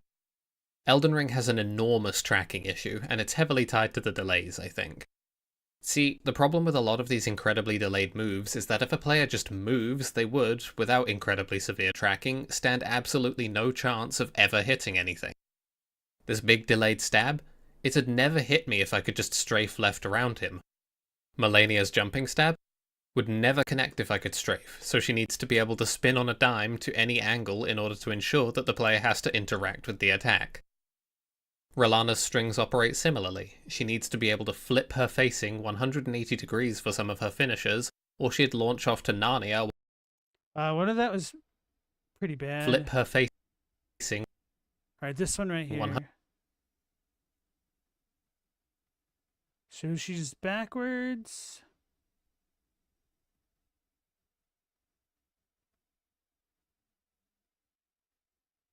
So in the space of 5 frames, she's already turned around. Alright. 180 degrees. Rellana's strings operate similarly. She needs to be able to like, this doesn't look so bad when you watch it frame by frame, but when you see it in real time, it looks pretty egregious. Facing 180 degrees for some of like that just looked like a mess. Her finishers, or she'd launch off to Narnia while attacking absolutely nothing. A partial alternative would be the boss having to actually turn around before beginning attacks targeting you, which would essentially increase punish windows, which From doesn't seem to want. Beyond just looking very silly, the knock-on effect this has is that positioning is near irrelevant as a consideration in Soul. I wonder if part of the issue with the design of the bosses is because the devs kind of dug themselves in a hole by having spirit ashes be part of the intended experience. And so bosses can't really have tight attacks because there's no way in hell that they're going to kill both the mimic tier and the player, essentially. So by having these sweeping attacks, they can kind of defend while they're attacking from multiple targets, which just kind of turns into a grander mess in the big scheme of things here.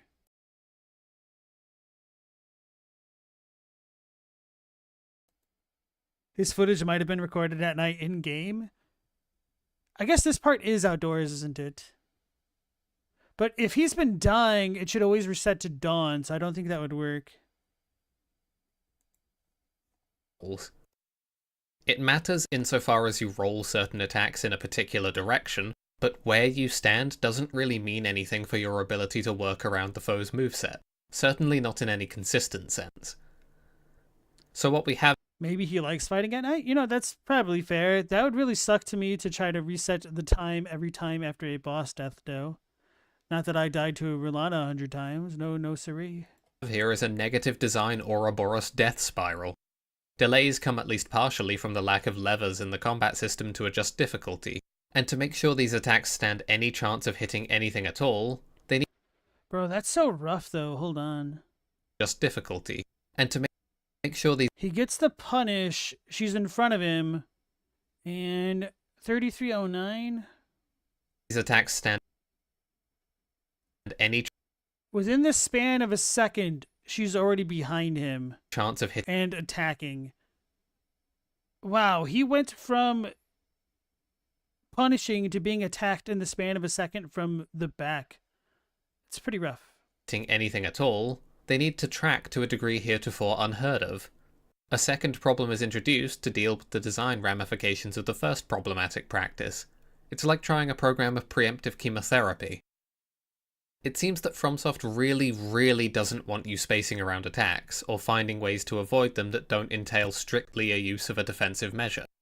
Oh yeah, the second part that I wanted to mention about having the summons is that when all of these bosses have these gigantic moves that are designed to deal with like multiple targets at once, it makes it feel really crap trying to judge when you can punish the boss even while they're fighting a mimic, because their AI seems a little bit unpredictable about when it'll target the mimic versus the player.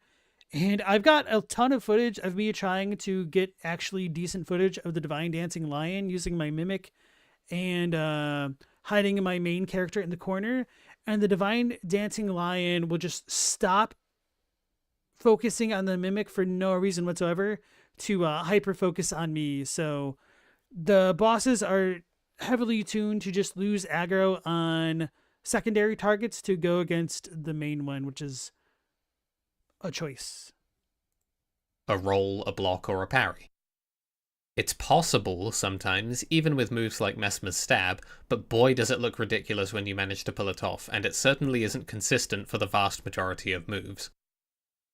On a different sort of note, I want to have another brief chat about the woes of judging distance. Mesmer has a big anime combo move in which he spins into the air, then does a lunge, followed by a rush of spear stabs, then a slam down, which is delayed, and, because this is Elden Ring, is then followed by an eruption of spears from the ground about one roll beat afterward. Wait, does he, like, he did say it, which is delayed, but he almost said that, like, derogatorily. If that wasn't delayed, he would have been caught no matter what, it seems like. Lunge, followed by a rush of spear stabs. So if this hit already... Oh, okay, I think I see what he's saying. Wait, no, you do have to dodge twice, so it should just be one hit? Then a slam down, which is delayed, and, because this is Elden Ring, is then followed by an eruption of spears from the ground about one roll beat afterward. This is all a bit much for my personal aesthetic sensibilities, but that's beside the point. I want to focus on the second attack, the spear rush. All of the stuff going on, the big particles on each stab, the fact that he's up in the air, the speed with which they come out, makes it really hard to tell what your correct response should be. I landed on sprinting away to outspace that part of the move before rolling the slam and spear burst to then get my punish. That move right there, that's the one that pissed me off the most fighting Mesmer. Sprinting away to outspace that part of the right here move before rolling the slam and spear. So I would be able to dodge the first hit, but I didn't know I was just supposed to spam dodge to avoid this dash right here. Burst to then get my punish. Because even if you're blocking, he dead zones you, I think, and he hits your feet and you take full damage. Yeah, the swipe. The problem I ran into was the last spear thrust usually catching me. Naturally, I attributed this to distance. He was ending up too close, so I wasn't able to make enough space. It took me taking an attempt at a greater distance to find that, no, he just snaps forward an enormous amount of distance on that last stab, meaning that outspacing it essentially isn't possible. You have to roll it, and you have to just know that you have to roll it. The problem here is of many kinds. First, the boss teleporting across the screen on the last swing of a move while airborne. Secondly, the fact that due to the amount of stuff going on my screen, I can't even see him when he does that. All I can see is a bunch of stab visual effects. I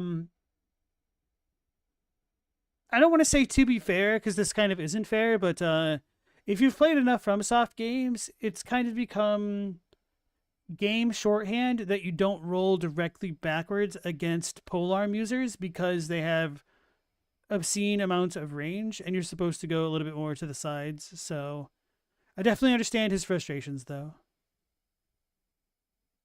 Say if you didn't realize there are people that didn't like the way that Mesmer's attacks look. For me, it's this move specifically that I really dislike, at least in phase 1. And then in phase 2, I don't like the snakes for certain parts of it, which I'm sure we'll get to eventually, I think. I can't even see him when he does. But yeah, the actual flurry there, I don't really hate it because that is kind of a viable strategy. I know like the Chinese spear martial art weapon, like the historical one, had a tassel put on it to also like misdirect the opponent's eye, and that is like a legitimate strategy. It's just kind of annoying looking at it in the game. Does that. All I can see is a bunch of stab visual effects. It's a gratuitous combo that disguises very relevant information regarding what's happening with flashy over-the-top visuals. I couldn't even really tell what he was doing in the first move of the string, behind all the flashy flaming twirls. I wasn't sure what in those motions was an actual hit, and as such, when I should respond. And the only way to learn was rote memorization. Naturally, there's the alternative solution of rolling under him, but this is far from intuitive either. I can hardly see where and when his hits are, let alone know how hard they're going to track. And if Elden Ring is any indication, I assumed they would track quite a lot. I'd like to reiterate, Mesmer is the best fight in the DLC and it's not even close. He has almost no competition. A lot of his other weapon swings are well telegraphed. Some of his fire launching swings can create some visual clutter if you choose to roll backwards, but that's clearly discouraged, and beyond this we're mostly fine. He has a lot of attacks with intuitive motion, some intricate long modular strings to introduce some complexity, plenty of punish windows of varying length, and Phase 2 provides him with some combo extensions that throw a small wrench in Phase 1 strategies. The snake attacks in Phase 2 come out extremely fast for creatures their size, their telegraphing really just showing that they exist for the most part rather than indicating what they're going to do, but their timing is not such that they take a long while to force oneself to learn. By the way, I wonder if this is a repurposed use of the cut snake ball enemy from Bloodborne in the swamp.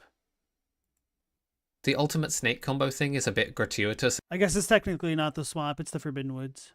And hard to read, even though it's on the calmer side of big ultimate boss super moves. The only remaining complaint I have is that on one of the snake combos in Phase 2, the third snake strike interacts very strangely with the arena as it zooms around, making it difficult to Oh, that's messed up. The third snake strike interacts very strangely with It's out of the arena, and now it's attacking where you can't see it, it's blind. Oh man, it was over here a second ago, and now it's coming from a completely different angle, and it's right next to you. I say a second ago, like that's true. It's like a tenth of a second ago. 1, 2, 3, 4, 5, 6, 7.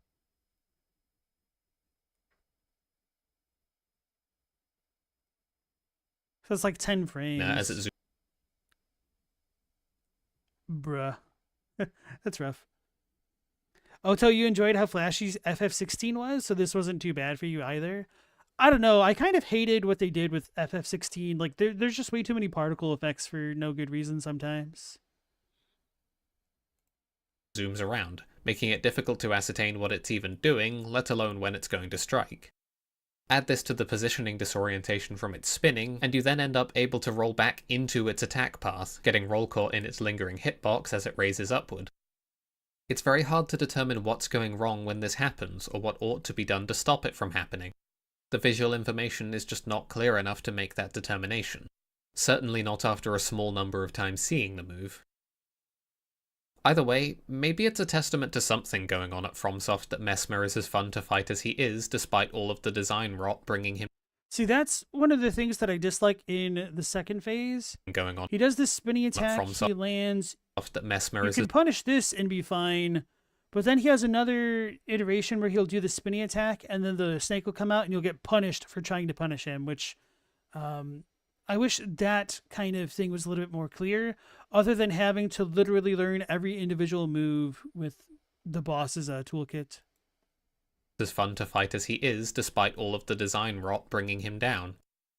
So much of the design philosophy of this DLC is working against combat being in any way pleasant. So it's quite nice that at least one fight came out good despite it. I'm not going to go through every boss or every remembrance. Some of them I want to save, but more importantly, I think the point has been made. This sort of stuff is everywhere. Every boss, and a large number of the basic enemies too. It's a rampant, pervasive design ethos that poisons even the best encounters the DLC can muster, and makes its worst reaches even more unpleasant to face. More than that though, I want to point out that it was, once upon a time, something worth remarking upon if a boss had infinite stamina, or nonsensical tracking, or disco slide move assist. These things weren't appreciated, or at the very least were noteworthy in any capacity whatsoever. This isn't the case anymore in Shadow of the Erdtree. Every boss has at least some of these behaviours and usually expresses all of them. The infamous infinite stamina combo monster Pontiff Sullivan would fit in as a basic enemy type in Shadow of the Erdtree. He gets heavily upstaged by the likes of no more than the Horned Warriors. I think it's worth remarking on the long attack string, high uptime, infinite combo side of the The Horned Warriors are worse than Sully. In a way, that's true, but that's because at least in New Game Zero, you can just bully Sully, and then he just kind of falls over. You cannot bully these dudes with the vast majority of builds, though. And then Phantom Leaves, you're wondering if the frustration partially stems from the fact that since Bloodborne, FromSoft has been training players to not rely on shields, but in Elden Ring, shields are useful again. I don't know, because I reverted to using a shield in the DLC, and there were certainly a bunch of bosses that I didn't enjoy fighting, or feeling like I needed to use the shield to kind of turtle up to understand what they were doing a bit more. Granted, I was playing without the blessings, and that probably played a big component in that, but yeah, shields just felt extremely useful in Elden Ring in general, and Shadow of the Erdtree, but interesting question. Halo says Theo's overreaching here, too strong of a claim. It really isn't every boss. Yeah, I'm curious why he thinks Mesmer's the best and what he hates about Midra specifically, but it doesn't look like he gets into the specifics of that, unfortunately. Oto, you can never poise break those guys. You kind of have to have a build centering on that, which I think is a little bit rough. The matter a bit more. This isn't implicitly bad. In fact, it can be a pretty good thing. I like high uptime in boss fights. I don't like it when bosses like Rolana repeatedly disengage to cast a move that makes it a bad idea for me to engage, and then stand around doing nothing. I prefer fights like Morgott or Mesmer, where I can be in the fray near constantly. However, despite my preference for that pace of play, there is something lost in the utter unrelentingness of enemy and boss behaviour. Stamina as a concept in Souls games is vaguely representative of, well, physical stamina, I guess. One's energy to do things, a resource that is, in fact, depleted by action. I can't speak for anyone else, but the length of strings and the nature of bosses' recovery times sort of grounded enemies and bosses in this notion as well in the prior games. Yeah, so I know Neo does it, but I only played a tiny bit of Neo 1, and I hear Neo 2 is actually the good game, and I didn't really enjoy Neo 1, mostly because of the control scheme. But going back through and playing Kazan and beating it earlier tonight, I do really like what they ended up stealing from Neo with the stamina system. So if you're fighting like humanoid enemies, they'll have a white stamina bar that recharges kind of like your normal stamina Elden Ring style. And if you break them out of it, they'll get staggered and you can inflict, your grievous blow, essentially. But for certain monster type enemies, instead of having the white stamina bar, which constantly refills, they'll have a purple one, which you can whittle down over time. And then you can get essentially predetermined stance break sequences, which is really cool. And it's quite nice knowing that if you're facing a humanoid enemy and they have the white stamina bar, if you get them below like a third of the stamina, you know they're much less likely to do an attack because it seems as though the AI realizes that if it continues to attack, then it is going to run the risk of being staggered. So you can kind of play with that to your advantage and continue to press the attack, knowing that the enemy is less likely to counterattack you in those instances. So I think Elden Ring could kind of be improved from having a similar system like that in a future FromSoft game, I guess. Hey, Ulfer, welcome on into the stream. Neo 2 is really great. I'll probably get around to it eventually. Yeah, I agree with that, Phantom, that a shield gives you a break from having to perfectly time every dodge. Not only that, shields can be really powerful if you're doing guard counters. It's just the only thing about the guard counters is you really need to pick your shots, and that can open up a lot of opportunities that rolling doesn't necessarily allow. If I enjoyed Kazan, definitely give Neo 2 a try. I will. I did get Neo 2 for free from like PS Plus a long time ago, but I wanted to play Neo 1 first, and then I tried it. I got like past the first area and did the tutorial, and then Kazan came out, so I started playing that. I probably would have gone through Neo 1 a bit more, but I wasn't loving it. It wasn't like a Dark Souls, maybe it was kind of like a Dark Souls 2 situation where I wasn't necessarily feeling motivated to keep playing it, but I wasn't like actively disliking it at least. Neo 1 takes a super long to open up all the features. I believe it. Neo 2 has better controls. I was hoping so. Okay. Thanks, guys. That physical beings in this world can only go on so long without a break. This idea is heavily strained by how incredibly active the bosses are without any sort of pause, leaving minuscule breaks between their strings or between attacks in strings for the player to get their hits in. They don't feel as well realised from this perspective, because alongside the lopsided notions of weight and physicality in many of their attack strings, they've lost most of their implication of physical presence. Very few bosses vocalise or make sounds of any kind, let alone sounds that can be heard over the din of hit effects and particles and lightning, to say nothing of the soundtrack. It serves to weaken the illusion that I'm combating anything more than a wall of code within the framework of this series. As I said at the start... That's interesting. Are there not as many audio tells in Elden Ring or Shadow of the Erdtree as in Sekiro? I know Sekiro has like the grab indicator, which is quite nice. But I thought Elden Ring does have some attacks which are kind of telegraphed via sound more so than the visual stuff. I'd probably need to pay a lot more attention to that. But that he might have something here. And that might be one reason why Sekiro has an advantage over Elden Ring, I think, in melee combat at least. Stella, you never played a game with the sound off because it's 3 a.m. and you don't want to wake your parents up? So I have these beautiful things called headphones, and I primarily play with headphones on. But yes, I've definitely had that effect.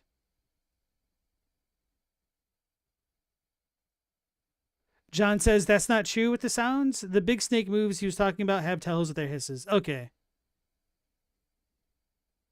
Elden Ring does have some sound cues, but you think Sekiro has more.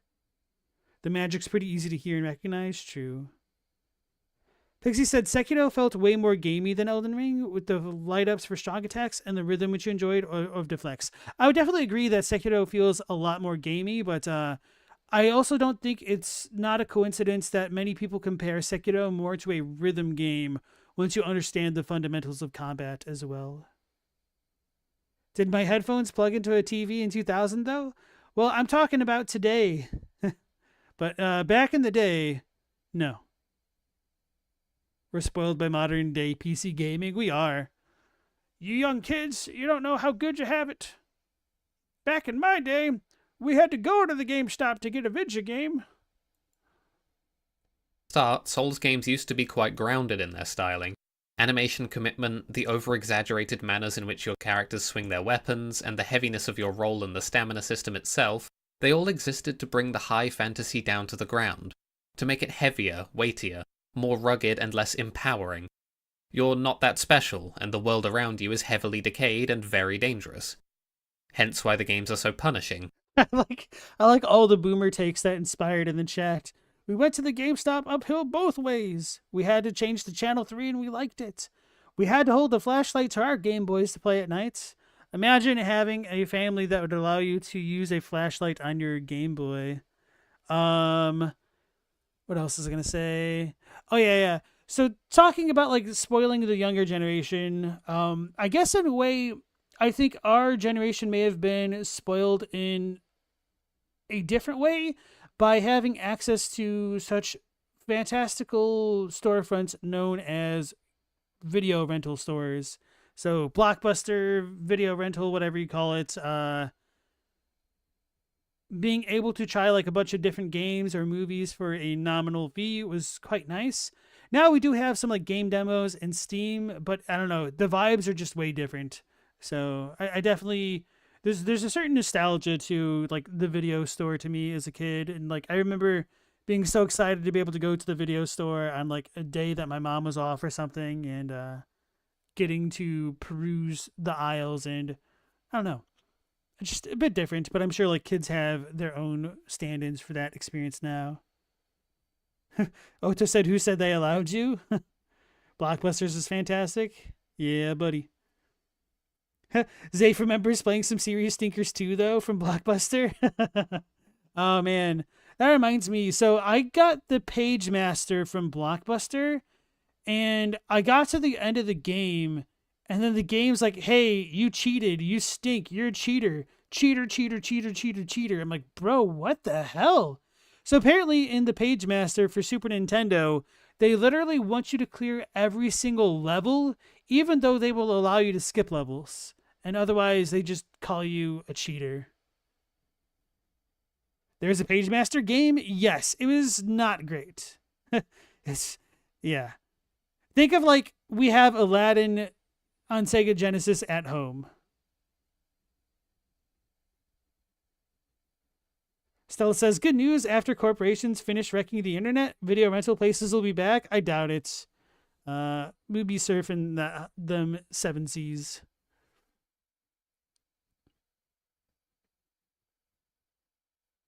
Okay, anyway, let's go back in. This punishing nature is used to get across that danger.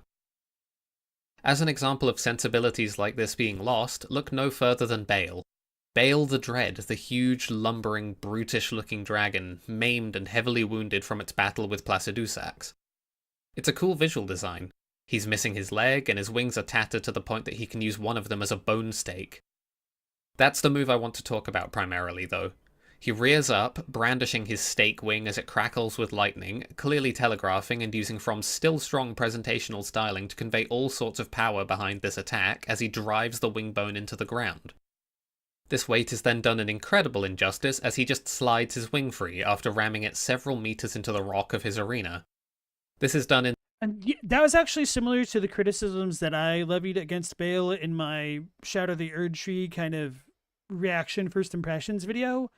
When you would fight a boss like Placidusax, it felt like you had a couple of periods where you could actually damage the boss for making these bigger attacks and whiffing them, whereas that was much fewer and far in between with Bale and some of the other bosses here.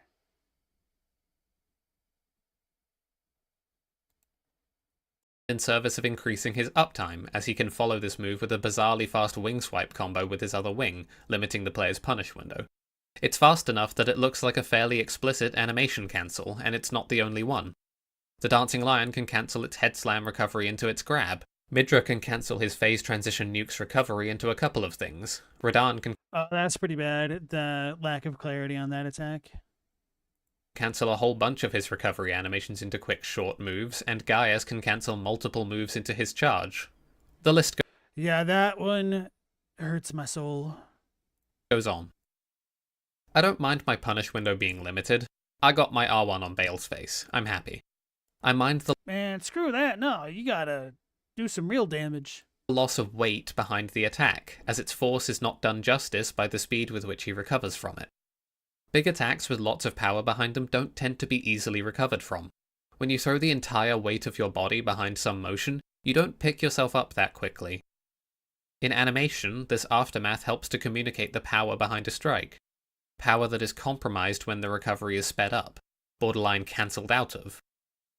Bosses have a tendency to snap to new poses while appearing to recover, further breaking down any notion that they are physical beings that exist in the same world that I do with my rules of animation commitment. Wait, what did you say? Bosses have a tendency to snap to new poses while appearing to recover, further breaking down any notion that they are physical beings that exist in the same world that I do with my rules of animation commitment. Okay. Granted, those rules are breaking down on my side too. Every new fancy weapon art that inexplicably allows me to fly and wave dash around like I'm fucking Falco breaks this impression down player side too. Not that such overly showy moves are of any use whatsoever in boss fights, or even regular enemy See, I disagree. I want even more broken moves. See, like those crucible wings, why can't I literally fly across a good section of the map with the crucible wings? Or why can't you use this to jump super far? Like, I wish that the player character had more broken stuff. Like Amog, oh my god, I love the Ash of War on that. But just imagine if you could do it from even further away.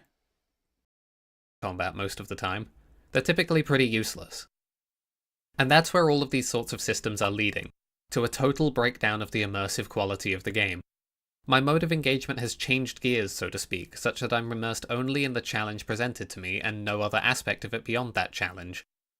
The enemy has ceased to be a real presence in a world I'm engaging with, and has become an isolated step in a sequence of isolated steps, with no relation to one another or to the cohesive whole that the game is trying to manifest. You know what?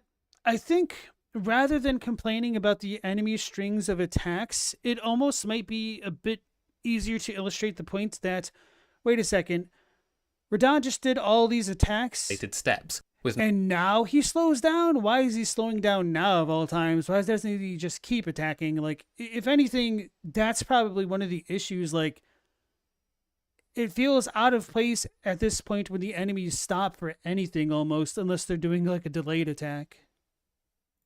no relation to one another or to the cohesive whole that the game is trying to manifest. All that's left for me in terms of engagement is the combat, as every other aspect has peeled away in the face of that combat.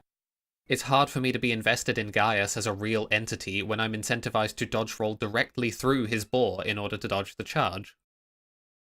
And that combat, it bears reiterating, is pretty unremarkable. It's incredibly simple, with very little wiggle room for skill expression, unlike many other heavily combat-focused games it might be compared to. Boss fights especially are a mere calculus of rolls, jumps, and the correct attack button during the punish, the choice of which makes almost no difference outside of damage and stagger, which is it. So what he means by the skill expression point right here is that because of the attack chain sequences of the boss's attacks, you have very well-defined punish windows that you can use to express your player skill. And because these are such well-defined punish windows, it kind of homogenizes the kind of a player expression that he's talking about. Did I see the Raider? Oh, yeah, the Night Rain guy. He felt like the weirdest one to me so far, surprisingly. Like, the column that he pops up, that's kind of weird. I don't know. I don't know about that guy. He looks really cool, though. Itself a means to more damage. Nothing about my offense really synergizes with itself in ways I can take advantage of. No matter what tools I have at my disposal, I can't combine them to create something transformative of the capabilities of either. That is just demonstrably not true, unless if you're trying to talk about remaining within the build paradigm that you've already built for yourself. If anything, Elden Ring probably has one of the strongest cases of build diversity in almost any game to an extent, other than like Path of Exile. Because if you just go like full endure, you can do an all hit run of Promise Consort Radon. I don't really think Terra Magica Comet Azure spam is viable against him, but I mean, there's so many different weapons and abilities you can use to fight a lot of the bosses that I would disagree about having transformative builds based off what you had. Now, if he's trying to argue that all of those types of scenarios are more niche cases, that might be more fair, and that there isn't a lot of synergies that you could use to truly differentiate these more vanilla builds, then he might be right. But I mean, by the virtue of it being a vanilla build, that's kind of why it wouldn't really have build defining synergies to make it more off meta, because then it would be an off meta build.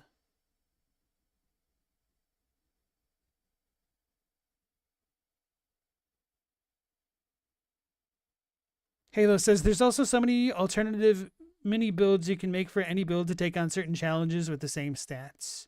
That's kind of one thing that I wish that the FromSoft games moved away from, is actually having no stat requirements on equipment, because I would be much more interested in doing like an RL1 run of Elden Ring or a BL4 run of Bloodborne if I could use the weapons that I wanted to use and like actually have them still be viable.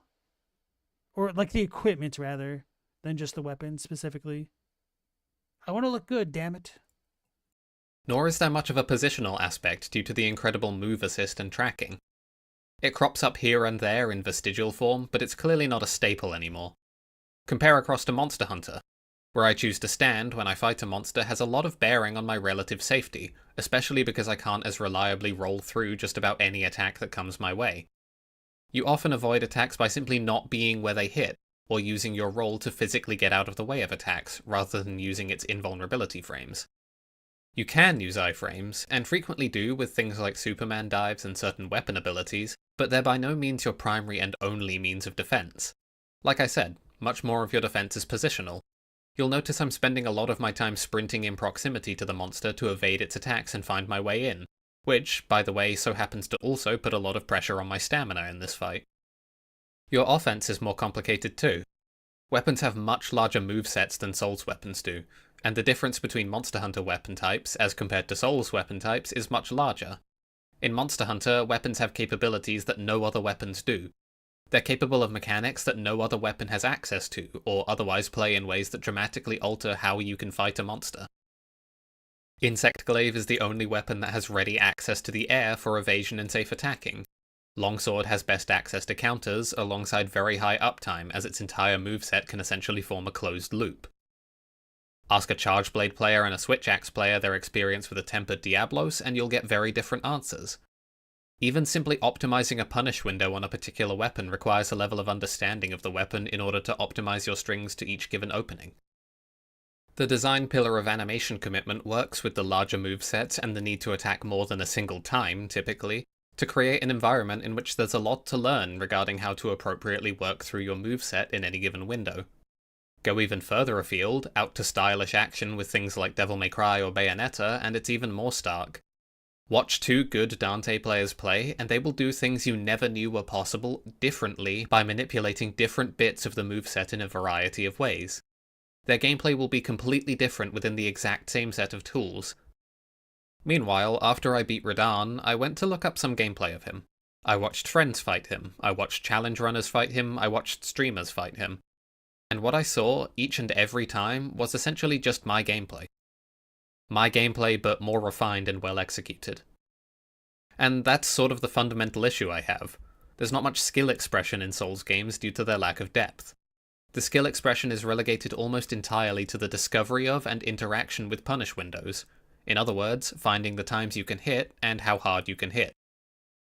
I know it probably sounds like all combat systems can be boiled down this way, and that is to an extent true. The difference, though, is in how much boiling you have to do. With Elden Ring, it's really not very much. With Monster Hunter, it's quite a lot more. With Devil May Cry, you're going to be there for quite a while. What I mean by this is that when I'm looking to play a game for its combat, I'm running low on reasons to choose Elden Ring over a game with better combat.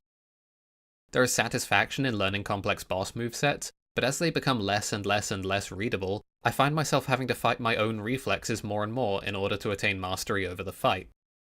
And that mastery is, in fact, over one fight.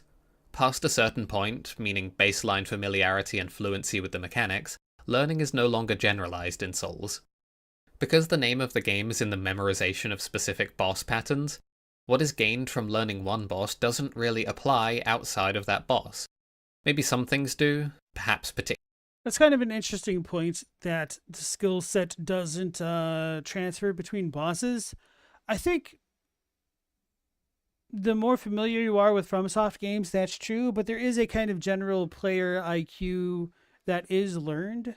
Or like you have a certain skill floor that kind of gets raised the more you play these types of games. But going back to what Stella said, comparing Kamiya fighting games to From action RPG games, lol.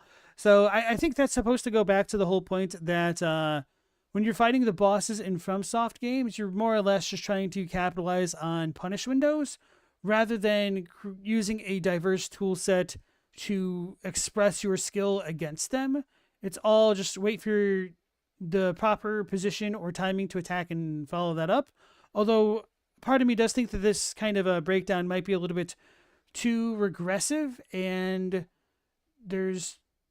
you could probably essentially say the same thing about Devil May Cry's, but I don't know.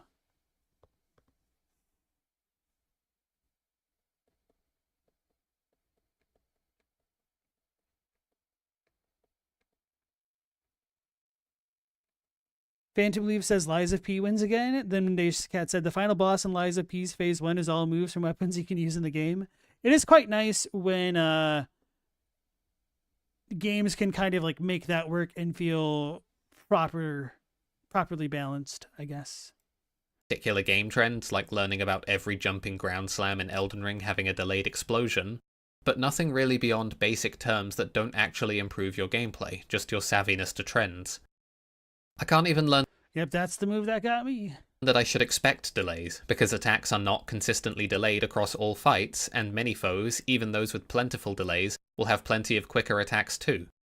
I can't really know if an attack will be delayed before it's released, and I can't know how delayed it will be just from watching.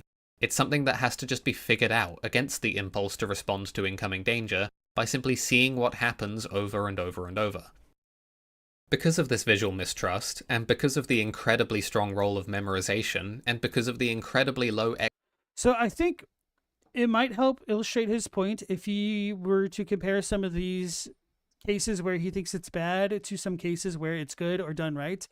And I was just thinking about the way that Mesmer had his delayed spears does feel very different from the way that you fight Godfrey and the way that he has delayed stomps on the ground, which creates shockwave eruptions.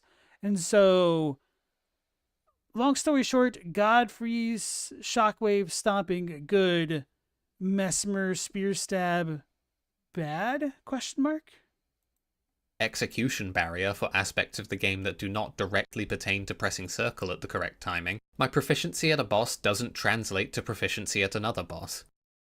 Beating the Dancing Lion made me in no way better at the game to prepare me for R'Lana, and beating R'Lana made me no better at the game to prepare me for Mesmer, and so on and so on and so on. Even now, after the hardest thing FromSoft have ever put out in the form of Radahn, I think if I was sent to start the DLC again, no memory of the lion, it would take me a pretty similar amount of attempts as it did the first time. Because really I haven't picked up anything in terms of transferable skills between fights. I just have the fights that the game offers committed to memory. And my intricate understanding of Radahn means nothing to Mesmer's strings because they're memorized completely differently. In another, better action game, I might get a greater understanding of fundamental game concepts. I might better learn how to position, or how best to navigate my weapon's moveset to string together an offense. I think if the devs do their job right, they should they will eventually keep people on their toes, and so a component of rote memorization will probably become an inevitable product of this type of gameplay if you don't want it to become overly simplified and therefore boring. I might learn transferable strategies to safely deal damage, and optimize attack strings to increase the damage I get during windows. For a game like Devil May Cry, much of this can reach incredible heights of difficulty, The things the people at the top levels of the game cook up are immense expressions of skill that pertain almost solely to the capabilities of the player character.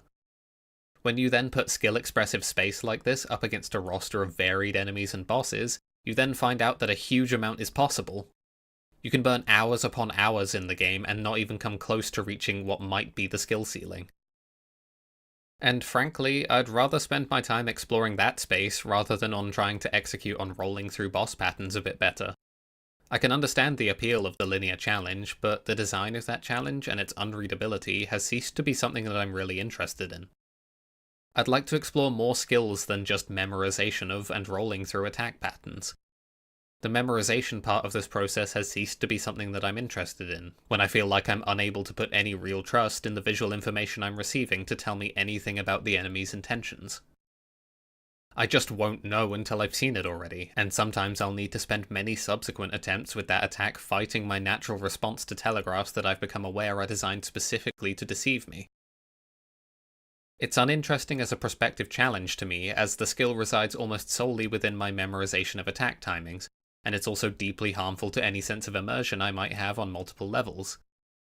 Enemies seem to have come into being in this world with a pre-existing knowledge of the capabilities and behavioural habits of the Tarnished, such that they are aware, when the Tarnished walk through their door, that they need to be deceptive in their motions in order to bait the Tarnished into rolling before the strike. A roll that, in many cases, it makes little sense actually protects you from danger at all. Again, I'm incentivized to roll directly through Gaius' oncoming boar. I think at this point, it's time to address the elephant. I think you can get clipped by Gaius's boar if you try to roll through it, and I felt it was more reliable to go through angles. But anyway. In the room. That horrid boogeyman word that becomes the focal point of every single From Software release. Difficulty. I can imagine a non-trivial number of you watching are already responding to what I've said prior with some iteration upon get good, or more charitably put, interpretations of similar sentiments.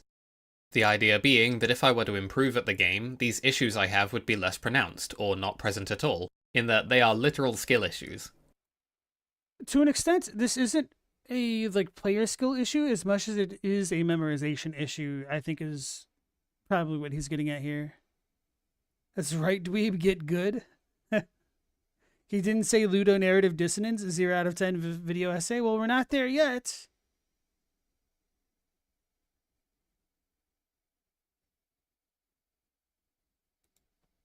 And it is true to an extent that my problems are being exacerbated by the difficulty of the DLC. Dying as rapidly as one does in the DLC to expansive boss movesets, the telegraphs for which I no longer really trust, is in fact a source of my frustration. The level of damage being put out means I have to do so much more treading back through things I already know, or just walking back from bonfires, in order to see the things I've not seen enough times in order to commit them to memory, or to forcibly shift my intuitive responses to.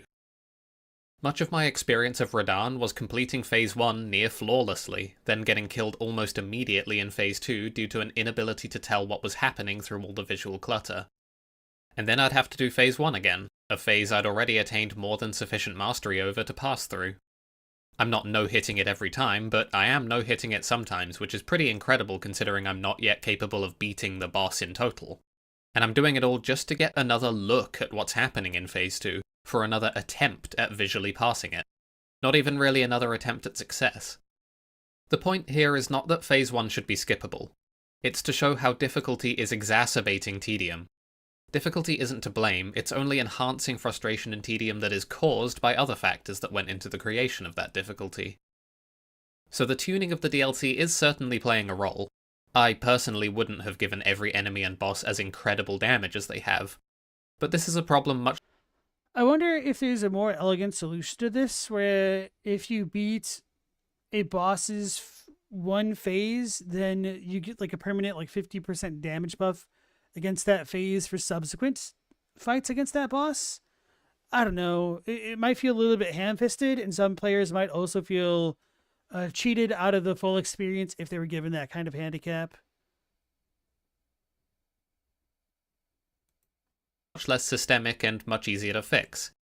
And it's something I could tolerate and might even really like if the played experience was more enjoyable.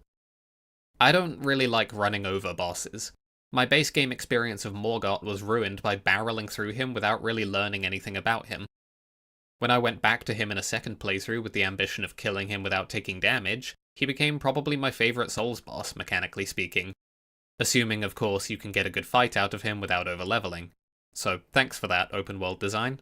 Anyway, So Phantom Leaves is asking, what is he even talking about? Because that's improving at the gameplay.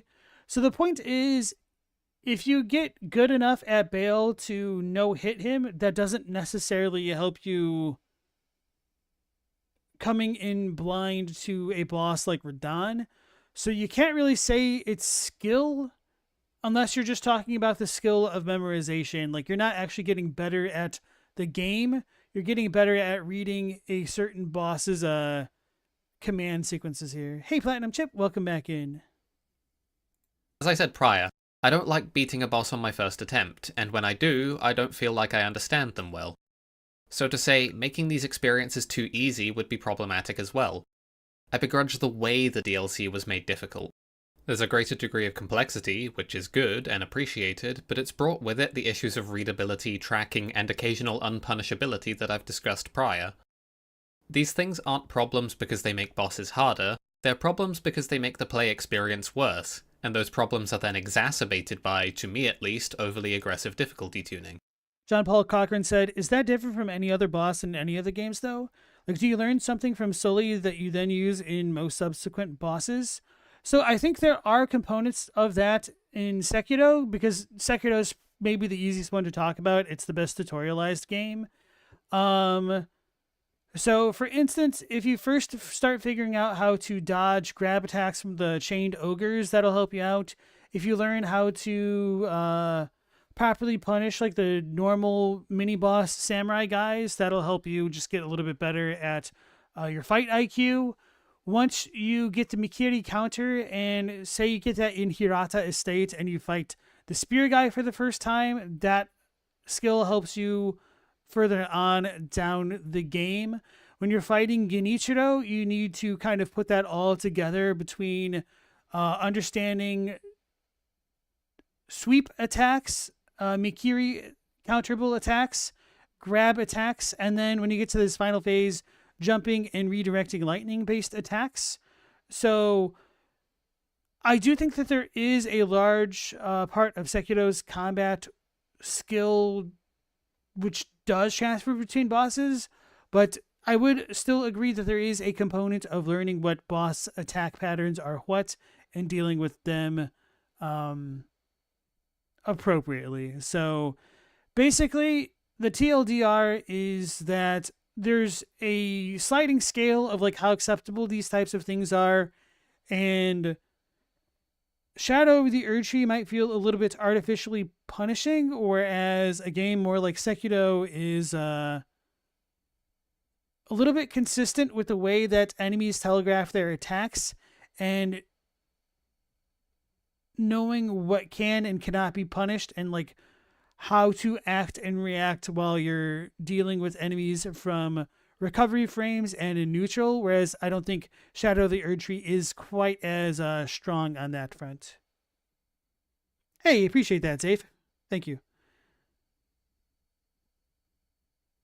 Meow Laser, you beat him without understanding none of that? Well, did you beat the entire game without understanding none of that?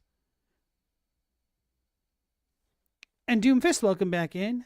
So, and of course there's layers to that. It's not as though every player is going to have the same experience as every other player. So take what I say with a grain of salt here, which is always why it's really difficult trying to articulate one's thoughts in a critique. And I think that's kind of what elevates good critiques from bad critiques, is when people can bring these kind of grievances up without feeling a little bit too nitpicky at times. And of course, Theo might not always get there, but he is really highlighting a lot of things in this critique, which I think do have some value to them, even if it might be seeming as though he's making mountains out of molehills at times. I think this just goes back to the quintessential Japanese saying of the nail that sticks out gets hammered down. And when you're only looking at the nails which stick out, then it seems as though the only tool that you have is a hammer, and so every problem becomes a nail. That might not make sense, but in my mind, I'm going to pretend it does. That's my headcanon now. Zave said, Sekiro definitely felt like there was a general skill set that develops and transfers pretty well across the game, but you would have struggled to come up with examples. Okay, cool. Stella says, maybe the simple answer is that Shadow of the Erdtree is clearly Miyazaki's gameplay masochism on full display. I don't know, man. I don't think there were enough poison swamps. John Paul says, they think the difference is Sekiro is a game introducing new mechanics, while Elden Ring is iterating on Souls mechanics, and Shadow of the Erdtree is late game plus. So why should we expect it to teach the player? I don't think it necessarily needs to teach the player as much as it is that the way that the bosses attack and telegraph their attacks, they don't what's the word? Convey a quote unquote proper way for the player to interact with each boss that can kind of transfer across the game. So, for example, one of the bosses that I always point to as being amongst the most fair in the base game is Moog, and we could say Sewer Moog for the purposes of this example, so we don't have to deal with like the crystal tier bullcrap. So Sewer Moog, I think, is a fantastically designed boss. My only complaint about Moog sometimes is like the little AoE on the blood flame projectile type things that he throws at times can feel a little bit annoying, but all of the range of his attacks are actually fair. They're just a little bit deceptive because his pole arm is longer than it looks at times, and he also has really long arms, which is kind of hard to always assess.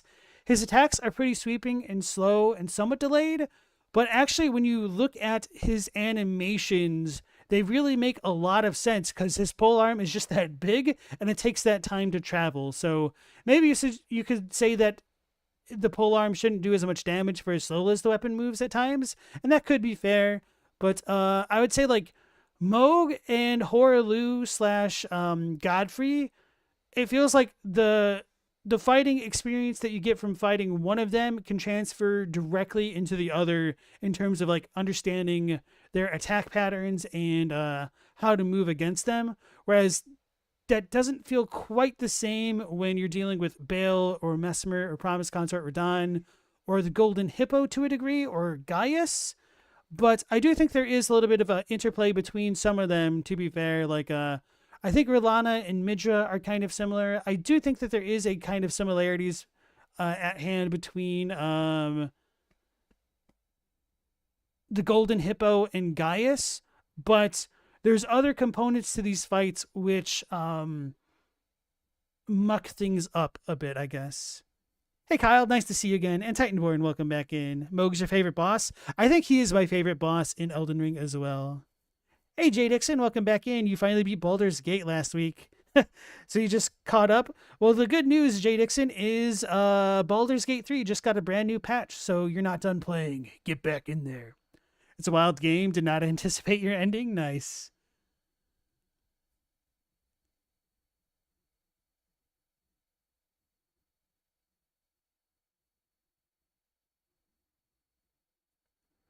Chadwick, the only boss you remember struggling with before putting Elden Ring down is Malekith Round 2. Everything else is pretty Souls boss in your recollection. I struggled against Geraint. He was a little bit fast, and I didn't like how quickly he could disengage, but he kind of gets mitigated by not having a super gigantic health bar. If anything, I feel like Geraint and Malekith might have been improved from being like a legitimate 2 health bar boss, but that's because I'm a little bit of a masochist.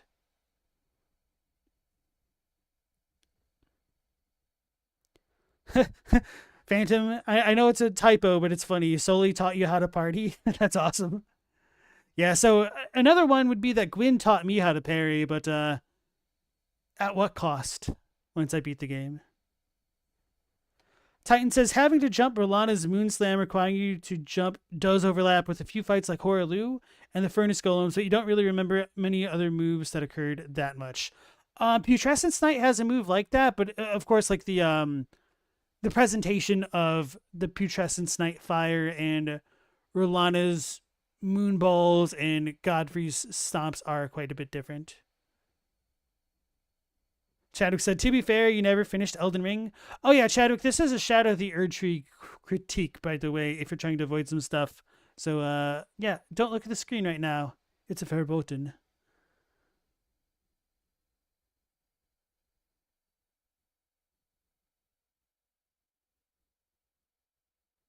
John Paul says, you think Sekiro's combat is more in depth and streamlined?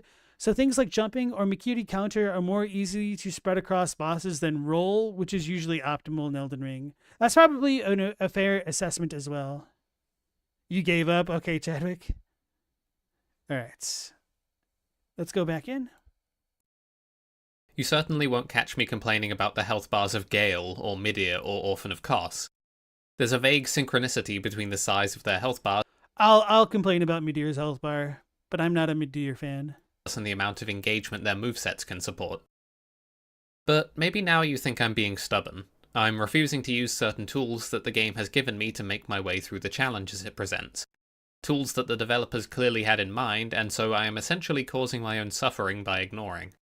Perhaps you think I ought to run out into the world and find more stacks of the Erdtree fragments.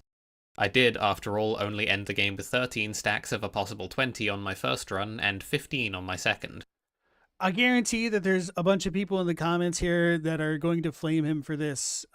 Speaking from experience. And it's like, hey, you didn't summon, you didn't use Erdtree fragments?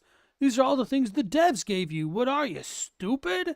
Well, maybe we enjoy a different type of playstyle, and the playstyle that we enjoyed was more, what's the word? Not variable. Not veritable. Viable in the base game, just wasn't quite as viable in the DLC, unfortunately. Perhaps you think I should be utilising spirit ashes such as Mimic Tear to alleviate the pressure bosses put on, and to give myself more windows to heal or deal damage. Perhaps you think that my refusal to do so means that the quality of my experience lies solely in my own hands rather than in those of From Software.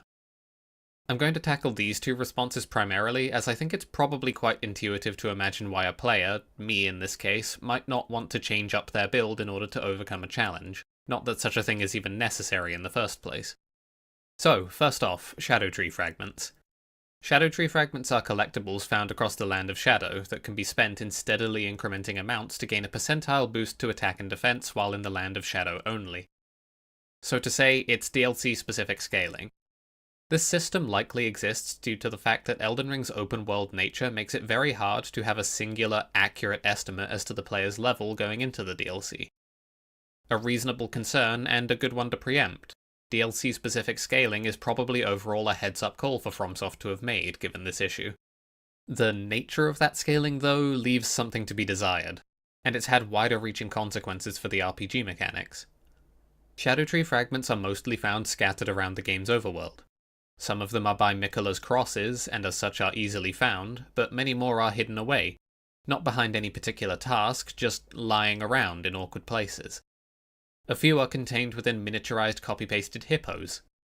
They take the place of runes as extra incentive to explore. Exploration yields strict statistical benefits, much the same way exploring for runes does. I can't speak for anyone else, but in games containing an exploration aspect, I like to explore as takes my fancy. I don't compulsively mapcomb, or feel it necessary to delve into every last cavern and catacomb, or every last corner of the map world.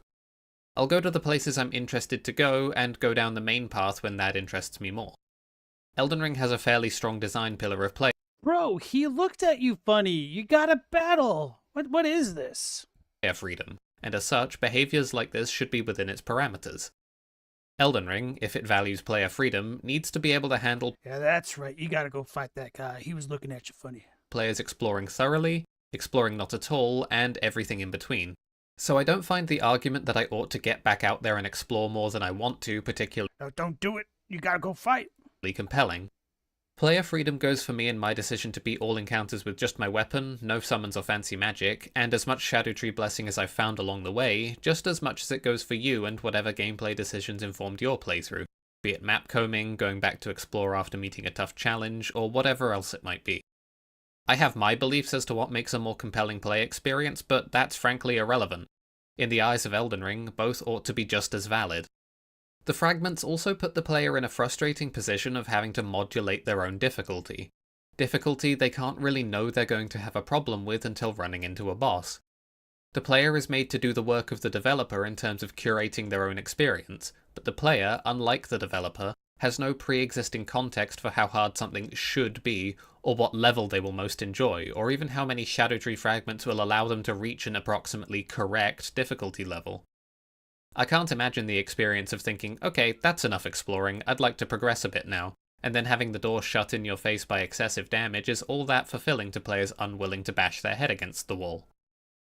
Furthermore, for my part, I just can't find the prospect of running. I think some of the oddities in Shadow of the Erdtree is just the imbalance between the areas that you can reach very early on in the experience. Like, one of the first places that I went to was to the Jagged Peak. I went there before I even fought Rolana, so that was an experience.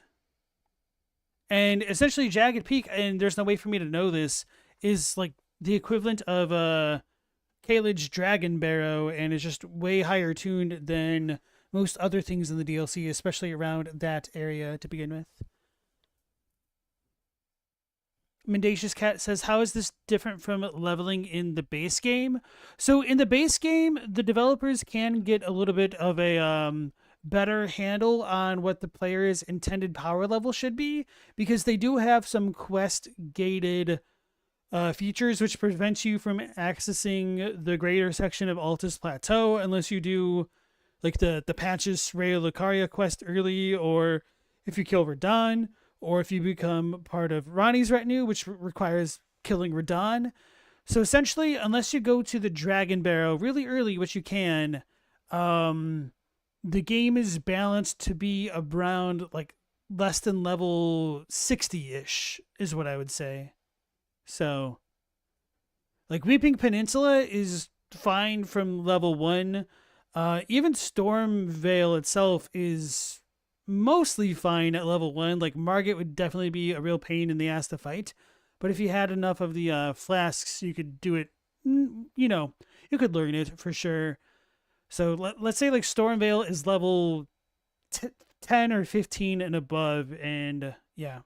Well, I guess I don't remember what levels you start at, so maybe that's a little bit too low. Anyway, my point is, the early game scaling in the base game is a lot easier to account for because you don't literally have to worry about every build and its potential viability, whereas in the DLC, you have players who are coming into it at literally level 420. You have other players coming into it at like level 150 after just like beating Melania in the base game. So how the hell are you supposed to balance when there's a deficit of 300 levels between certain characters and whatnot? Yeah, and Otoaka says even just upgraded weapons with a low level would make Stormvale not too bad. And that's the other thing, like the DLC also has to account for a base level weapon level of like plus 10 somber style or 25 normal style. So it was really annoying that a lot of the smithing stones and stuff were like level 3 and 4 when you're coming into an area that pretty much requires the equivalent of a plus 9 or plus 10 special weapon. Oto says, it's also hard to balance what a strength build can casually beat base game under level 100 versus a spellcaster being close to 200. Yeah. Stella says, the best way to solve a lot of the difficulty issues probably would have just been to make the DLC only accessible after a later point in the game. I mean, Moog is probably one of the very last things that people encounter. If anything, I think Moog is probably a harder rune level fight than Hoaraloo / Godfrey, but is probably only really beaten by Melania and the War of Attrition against Radagon and Elden Beast. But, yeah. It probably would have been better if they just did a completely different system entirely, where, like, your weapons and armor stats didn't matter, and then they just did something else. But I mean, the scaling effect produced by the Shadow Tree Blessing seems to have worked well enough where players who were on like really high levels still had their periods of struggling against things, whereas others did not. So like one of the biggest differences is like the if you level up endurance to 60 and stamina up a lot, like that can't really be replicated by stat squishing things. So I was wondering if they were going to do essentially what they did with the fetid, rotted, corrupted chalice dungeons in Bloodborne, where they arbitrarily limited how much health and stamina you had in some of these chalice dungeons. So I don't even really know how viable going through Shadow of the Erdtree would be without like a base 40 health, realistically 60 or however much stamina, because that the Shadow Tree blessings kind of don't really touch in a way. Platinum Ship thinks Moog is a good skill check. I think so too. Stella says that only because it seems a lot of people were running to it at lower levels. I guess you could do the Vare skip with Radahn and get there pretty early. But if you really go through the DLC, you kind of level up pretty quickly for the most part. I guess the DLC could have had enemies drop more runes. Like some of them definitely don't drop enough for like what they're worth. I think especially when you get to near limb and you try to kill the Divine Dancing warrior bros and they only drop 8,000 runes. It's like, bro, they should have dropped 80,000 for as hard as these guys are. But yeah. John Paul says you can get 10 or 11 Scudutree blessings without fighting a single remembrance boss, which is pretty crazy. I think that they should have just had actual redundancy of the blessings, because forcing players to discover the entirety of the map to really make Radahn at his kind of intended level of difficulty does seem like kind of a lot. And I say that as somebody who likes to explore. I would have preferred that people be happy and kind of didn't have to explore the places that are literally behind hidden walls and puzzles, essentially, which aren't explained by the game. Mendacia says, if someone wants to enter the DLC at level 400, that's on them.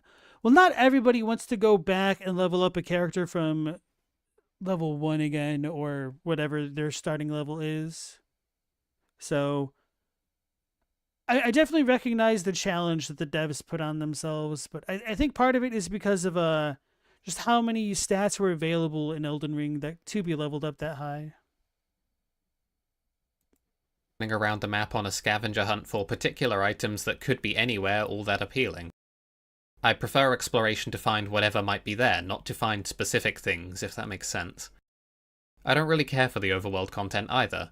I find that the open world damages a lot of what makes the Souls formula strong by rendering encounter design totally moot through torrent, and often lacking much in the way of interesting level design that is pertinent to the play experience rather than the vista.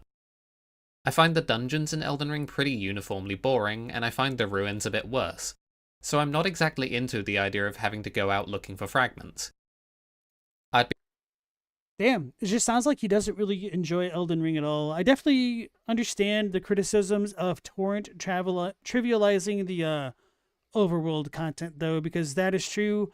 I kind of wish that there were enemies that created these fields that would disable torrent, almost like the Abyssal Woods, that once you kind of conquered that area and like got rid of that enemy or something, maybe flipped the switch, then you could summon torrent willy-nilly and do whatever you wanted. Because unless you're fighting something like a rune bear, you can, or if you have like a super short range weapon like your fist, like fighting things on torrent can really become a cakewalk. I was using a colossal greatsword, and so I could just keep throwing things into the air, and that really made the DLC a lot easier for me than I'm assuming some other character builds. Hilko, you like how the furnaces in the DLC try to deal with that? You could still run away from them, but I know what you mean. I just wish that they weren't so tedious after the first one. Stella said, going back to her comment from like an hour ago, maybe this just wasn't for them. It's kind of interesting that they would have enjoyed the base game so much then, based off of, I think, was it this video or was that another one? I guess I don't remember.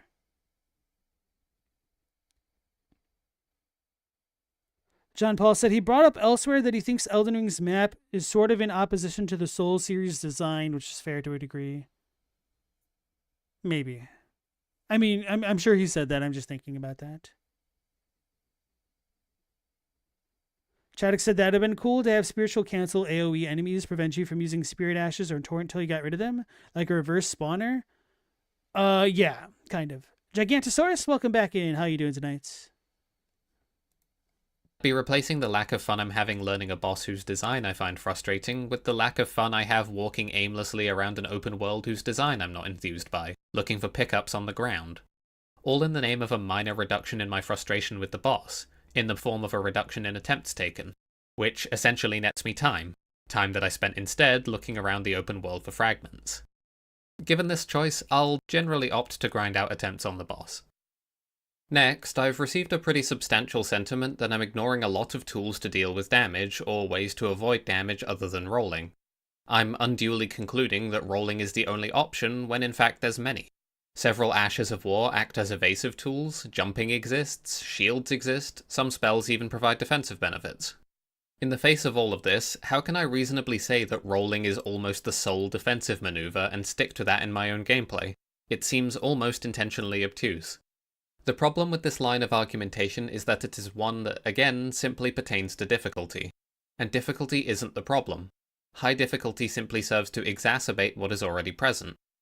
Equipping Bloodhound Step or some damage negation spell or what have you would simply serve to make things easier, rather than delete the design decisions that are causing me to come away with negative opinions. I don't think it's fair to say that bosses are designed around these techniques either. It would rather fly in the face of the player's freedom of choice in terms of their engagement and approach, which is a core design pillar, if the intended solution to boss fights was to replace whatever Ash of War you have and like with essentially a better dodge.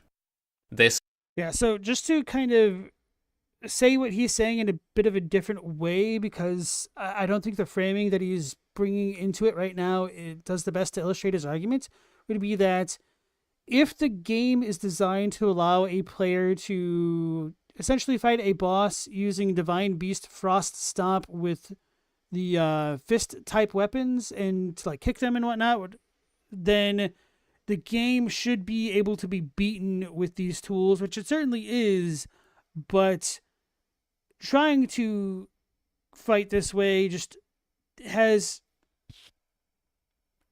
it just doesn't feel quite as good as it used to in the old days, maybe even in the base game, I guess. I don't like how I just framed that myself either. I thought I had a better way of trying to express this, but I'm struggling right now.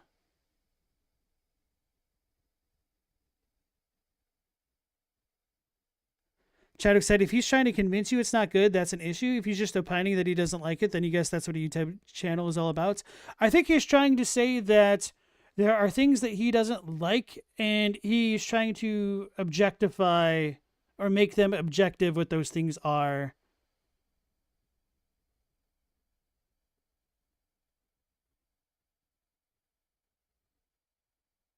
John Paul, you agree with this point for waterfowl specifically? Yeah, I do think waterfowl is legitimately build breaking for some players.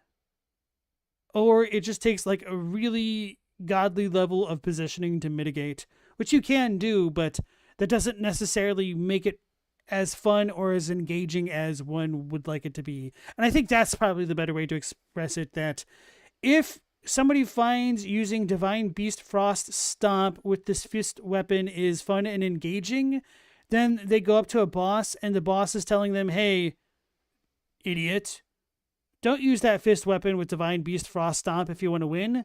Then you're telling the player they're having fun wrong, and that feels bad.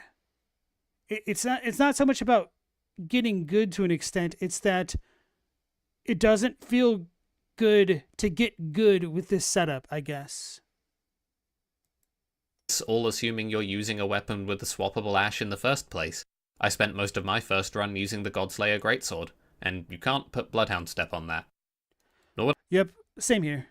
I want to if I could, frankly, because my role was perfectly sufficient to deal with all the encounters I ran up against bar 2. Bloodhound Step, meanwhile, overly trivializes most boss patterns. I gain ease of access at the cost of my already diminished interest in engagement. There's a point at which I'd prefer not to bother at all, and using Bloodhound Step or some other Roll Plus Ash of War passes that point. Which leaves us with shields as the other alternative damage avoidance method. I did actually use a shield in my first playthrough, but only for Radahn, and only because he has an attack that I couldn't identify a strategy to consistently dodge, and at the time, neither could anyone else.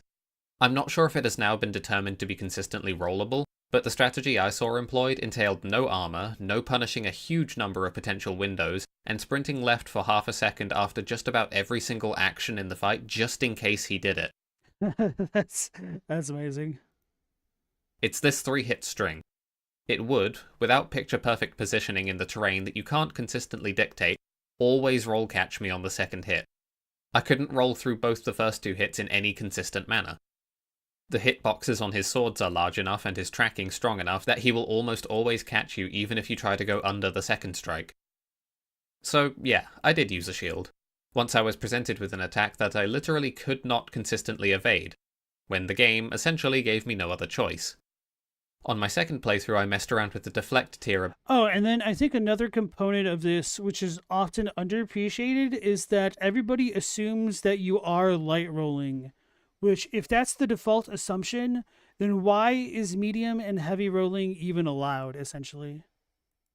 A bit instead. Which, I mean, goes back to the point that you can be viable with medium and heavy rolling, but when a boss is purely designed around light rolls only, like Radahn seems to be, then it's beyond frustrating for somebody to tell you that your build is wrong to deal with the boss, and you need to, you're making the game harder for yourself. Well, yes, but no, because the devs are making the game harder for you by allowing you to have these choices to begin with. Dead, as you've probably been noticing, and bootlegged Sekiro is okay, I guess. Certainly the game is strictly improved if the deflect tier is simply a baseline mechanic, but a lot of what I'm annoyed with persists regardless of whether this is the case or not. Beyond the absolute extreme of the Radahn attack I mentioned before, shields occupy the same space they always have in Souls games. It's easier to execute on blocking than it is on rolling through attacks, but more or less strictly worse to do so. Blocking will, unless you heavily invest into building around it, and sometimes even then, consistently eat more of your stamina than the equivalent weight in rolls required to dodge through the same set of attacks. On top of this, blocking opens you up to dangers that are not there if you roll. You can get guard broken if you run out of stamina, you can get block stunned into follow-up attacks or lingering damage effects, the latter of which almost always deal damage types that will cause chip damage through your block, and many regular swings in the DLC have similar extra damage types on them with the same effect. And although you can use no skill on shields, you also run the risk of having your shield Ash of War essentially overwrite your weapon Ash of War. So that can be another consideration.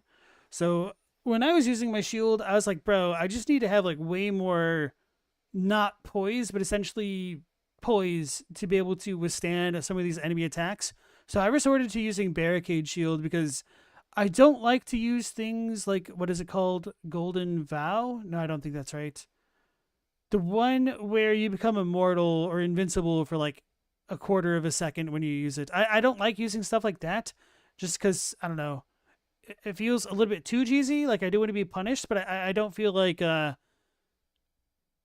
the block values are like feel particularly good. So I think Barricade Shield feels really good. And it just allowed me to persist against some of these super elongated combo chains that a character like Radahn would do, or it would also allow me to like face tank the Gaius charge, which is quite nice. So setting all that stuff aside, I did want to comment on his complaints about shield versus rolling, which in a way he's right, but I don't think that gives us the full picture, because I think the better way to use the shield is to integrate it with rolls and positionals and using it in Elden Ring specifically to perform guard counters depending on your weapon, because sometimes they'll come out to deal like better posture damage or better damage than your like R1 or just base R2, but a lot of that really is weapon dependent, so I can't really say for sure what his situation was. But um, guard counters can also keep you in position to have more follow ups that dodges can't always account for. And you could say the same the other way as well, that sometimes being in the position that the enemy just attacked isn't as good as repositioning through rolling and countering that way. Vow of the Indomitable, thank you.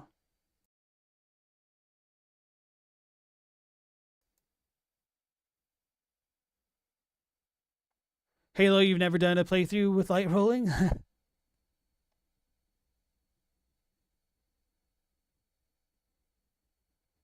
Mendacious says builds are very personal things, and encountering a boss that just doesn't mesh elicits a personal reaction. True. Shields are so good, even with the nerf in Bloodborne, they were really viable. Yeah. Phantom, you wish these videos call themselves what they are, criticisms, but critique sounds more sophisticated, you guess? What is the difference in your eyes between a criticism versus a critique? To make a long story short, blocking puts me in positions where I'm worse off coming out of an attack string than I would have been had I learned to roll it. And as we've already established, my contention isn't difficulty. And I prefer interaction with the boss moveset such that I attain mastery over it in a way that precludes blocking in its current design. Hell, blocking instead of rolling even often costs me access to the consistent best attack of most weapons movesets, being the rolling R1. Rolling R1s are fast, especially for colossal swords. It's a very good move that lets you weave in damage between strings or between attacks in a string in a way that is much more wieldy than a guard counter. Even to be fair, I think a lot of guard counter type things are kind of garbage, and they probably should have integrated a like parry type effect into guard counters to make it viable. But I mean, shields also have access to parry as well, so maybe it's not entirely fair. I just thought guard countering was going to be much better than I thought it would be because of the little pop up that showed up with a grafted scion. I got debated by that really hard. Like, I thought I'd be able to tank through an attack and like stagger enemies after doing it, or maybe not stagger, but no, stagger is the right word, right? Stagger, but not stance break. Gigantosaurus says, do you think we might get a second story expansion for Elden Ring despite From's claims that the game is finished? So, look at what you just said. From claims that the game is finished, but Miyazaki said that he's open to other things, and I would not be surprised if we got like a television show or a movie, an OVA, more manga, stuff like that. So, I don't know. Or maybe if we ever got like the George design document or follow-up novels to go along with it, would not surprise me.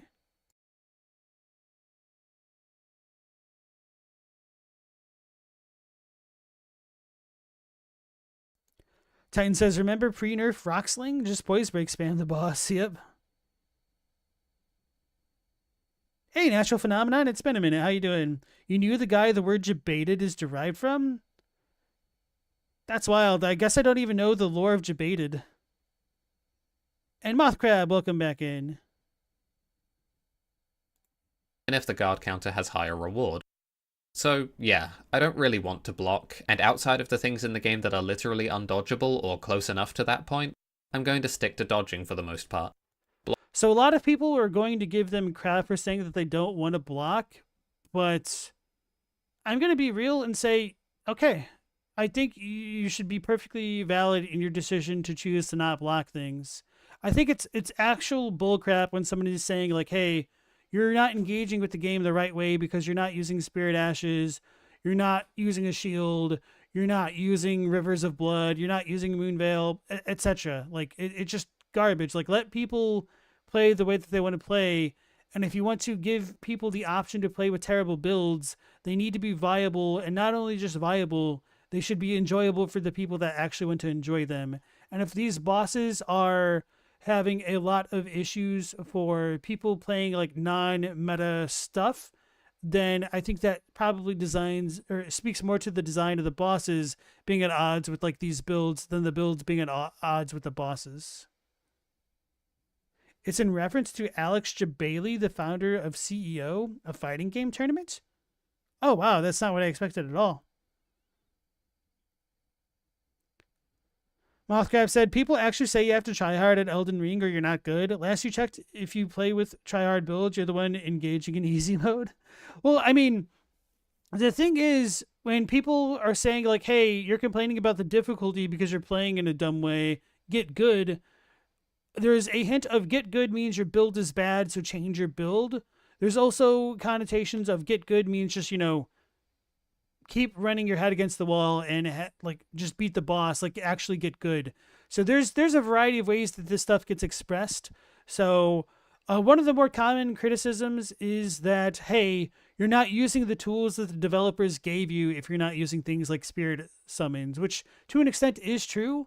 But if somebody doesn't have fun using spirit ashes, then I still think that the bosses should be beatable without the spirit ashes, especially if spirit ashes can die or if you don't have them upgraded or something like that.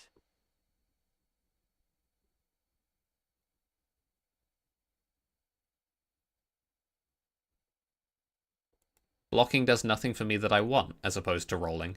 All I get is ease, which is not something I care about. If shields presented more in terms of legitimate trade-off against just iframing through everything, I may feel differently. Currently, that trade-off is non-playstyle transformative. I change the inputs, but the output is pretty much identical, but with some numbers shifted. If From wants me to stop rolling, they need to stop making it work so reliably for the overwhelming majority of their games. The last possible thing on the docket is Spirit Ashes. Spirit Ashes are summons, essentially, just summoning in an NPC ally rather than another player. They don't improve the boss's statistics when used the way a regular summon does, but they cost you some FP, or in one case health, to summon. I've seen it said quite a lot that Elden Ring, and this DLC especially, are balanced around ashes, and as such to not use them is to place an unnecessary difficulty burden on the player, or not using the tools the game gives you, or something to that effect. It's an option in the game and it would make matters easier, which would mean less time spent on frustrating content. So why not? Because, put simply, I think they make the play experience worse. They definitely make things easier, but this isn't always good, and the way they make things easier is by no means a good thing. And of course, we could also talk about the actual balance of the spirit ashes, because it's a different thing to say to like use spirit ashes, but try to tell somebody that your favorite spirit ash is something like pretty non-meta, like Stormhawk Dean. Actually, don't even know how good Dina is. Maybe it's really good because it can't get hit by a lot of stuff. I doubt it because it's a FromSoft game. People are going to tell you like, hey, don't use that. Instead, use the Mimic tier. Or hey, don't use that. Use Black Knife Tish or the Horned Warrior guys in the DLC or whatever the flavor of the month pick is. So aside from that, one of the other things that I brought up earlier in the stream was how odd the enemy aggro switches between the player character and summonables and vice versa. And sometimes, to me, it can feel a lot more difficult learning a boss and figuring out their attack patterns when there are multiple targets for it to focus on, to be honest. So I think there are other reasons why somebody might elect to not use the Spirit Ashes. And for me personally, I do enjoy like learning the boss patterns, and Spirit Ashes get in the way of that. So I prefer to not feel like I need to use them just to make progress or to have like extra windows in which I could heal or cast Rot Breath to deal with this war of attrition against these very tanky boys that I've been facing. And then Chadwick was saying, why the hell can't I legit use whips in a From game? Why are they just weapons non grata? Why even have them if they all universally suck? So PvP whips are good, but maybe not so much PvE. Gigantosaurus would honestly trade Spirit Ashes for armor upgrades. That would be a really interesting way to like balance the two options, I guess. That maybe instead of like using Spirit Ashes specifically for like an alternate entity that can fight alongside you, if you could use that essential like spirit energy to coat your body to get like damage reduction or increased damage output, that could really alleviate a lot of the feelings of discrepancies at how much quote unquote easier the spirit ashes make the game. That's a really good idea. I don't know if that's what you intended, but man, okay. Otoako really doesn't want to have to use Endure to make things viable. I agree. Because there's so many other cool moves you'd rather use. And that's the other thing. Like, if you feel like you have to forego using something cool to use something which you think is lame, I think that's an element of choice, which is a powerful thing to offer to the player. But that doesn't necessarily make it feel any better if you feel like you have to use the lame thing and can't enjoy the cool thing. Titanboard isn't married to the idea, but you feel as if learning the boss isn't that rewarding. We can only refight bosses by starting a new game or joining someone. That brings the problem of the boss AI switching. And I think you got cut off there. So that ties into like another criticism I've had against the FromSoft games for a long time, where I would like having multiple saves so that way I could fight bosses over and over if I so chose, or if I could go back to see what it was like to fight a boss when I first fought them, to know if like, oh man, no, this is actually difficult, or if I've legitimately gotten better as I've continued playing the game. All right, Robbie, thanks for joining us. You have a good night. And yeah, a boss rush mode would be definitely welcome as well. Like they added one for Sekiro. I was hoping that they were going to do that with the DLC and like potentially tie it into Everjails or something, but alas, still ain't got one.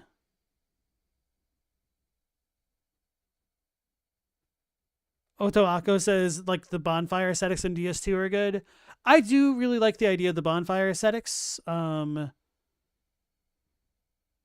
it feels really bad that DS2 is the FromSoft game that has like the best end game outside of Armored Core.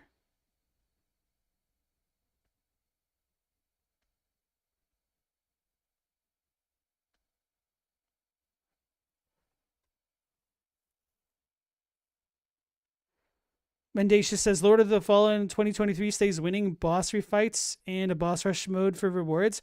I did not play the game after I got all those extra features. I really enjoyed Lords of the Fallen though.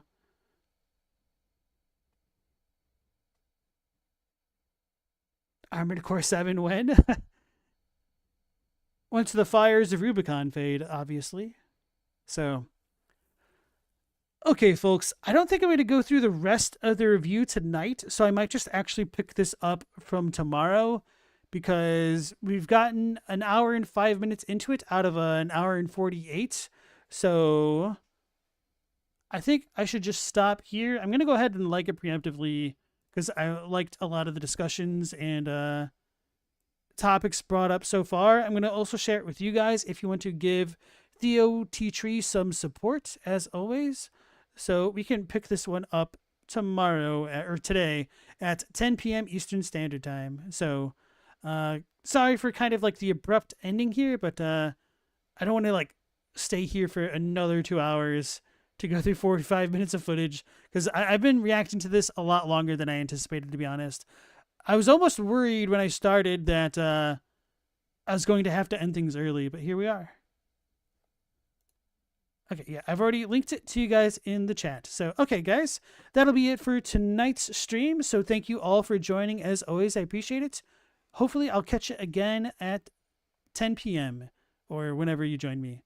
So until then, take care, stay safe. Last Protagonist out.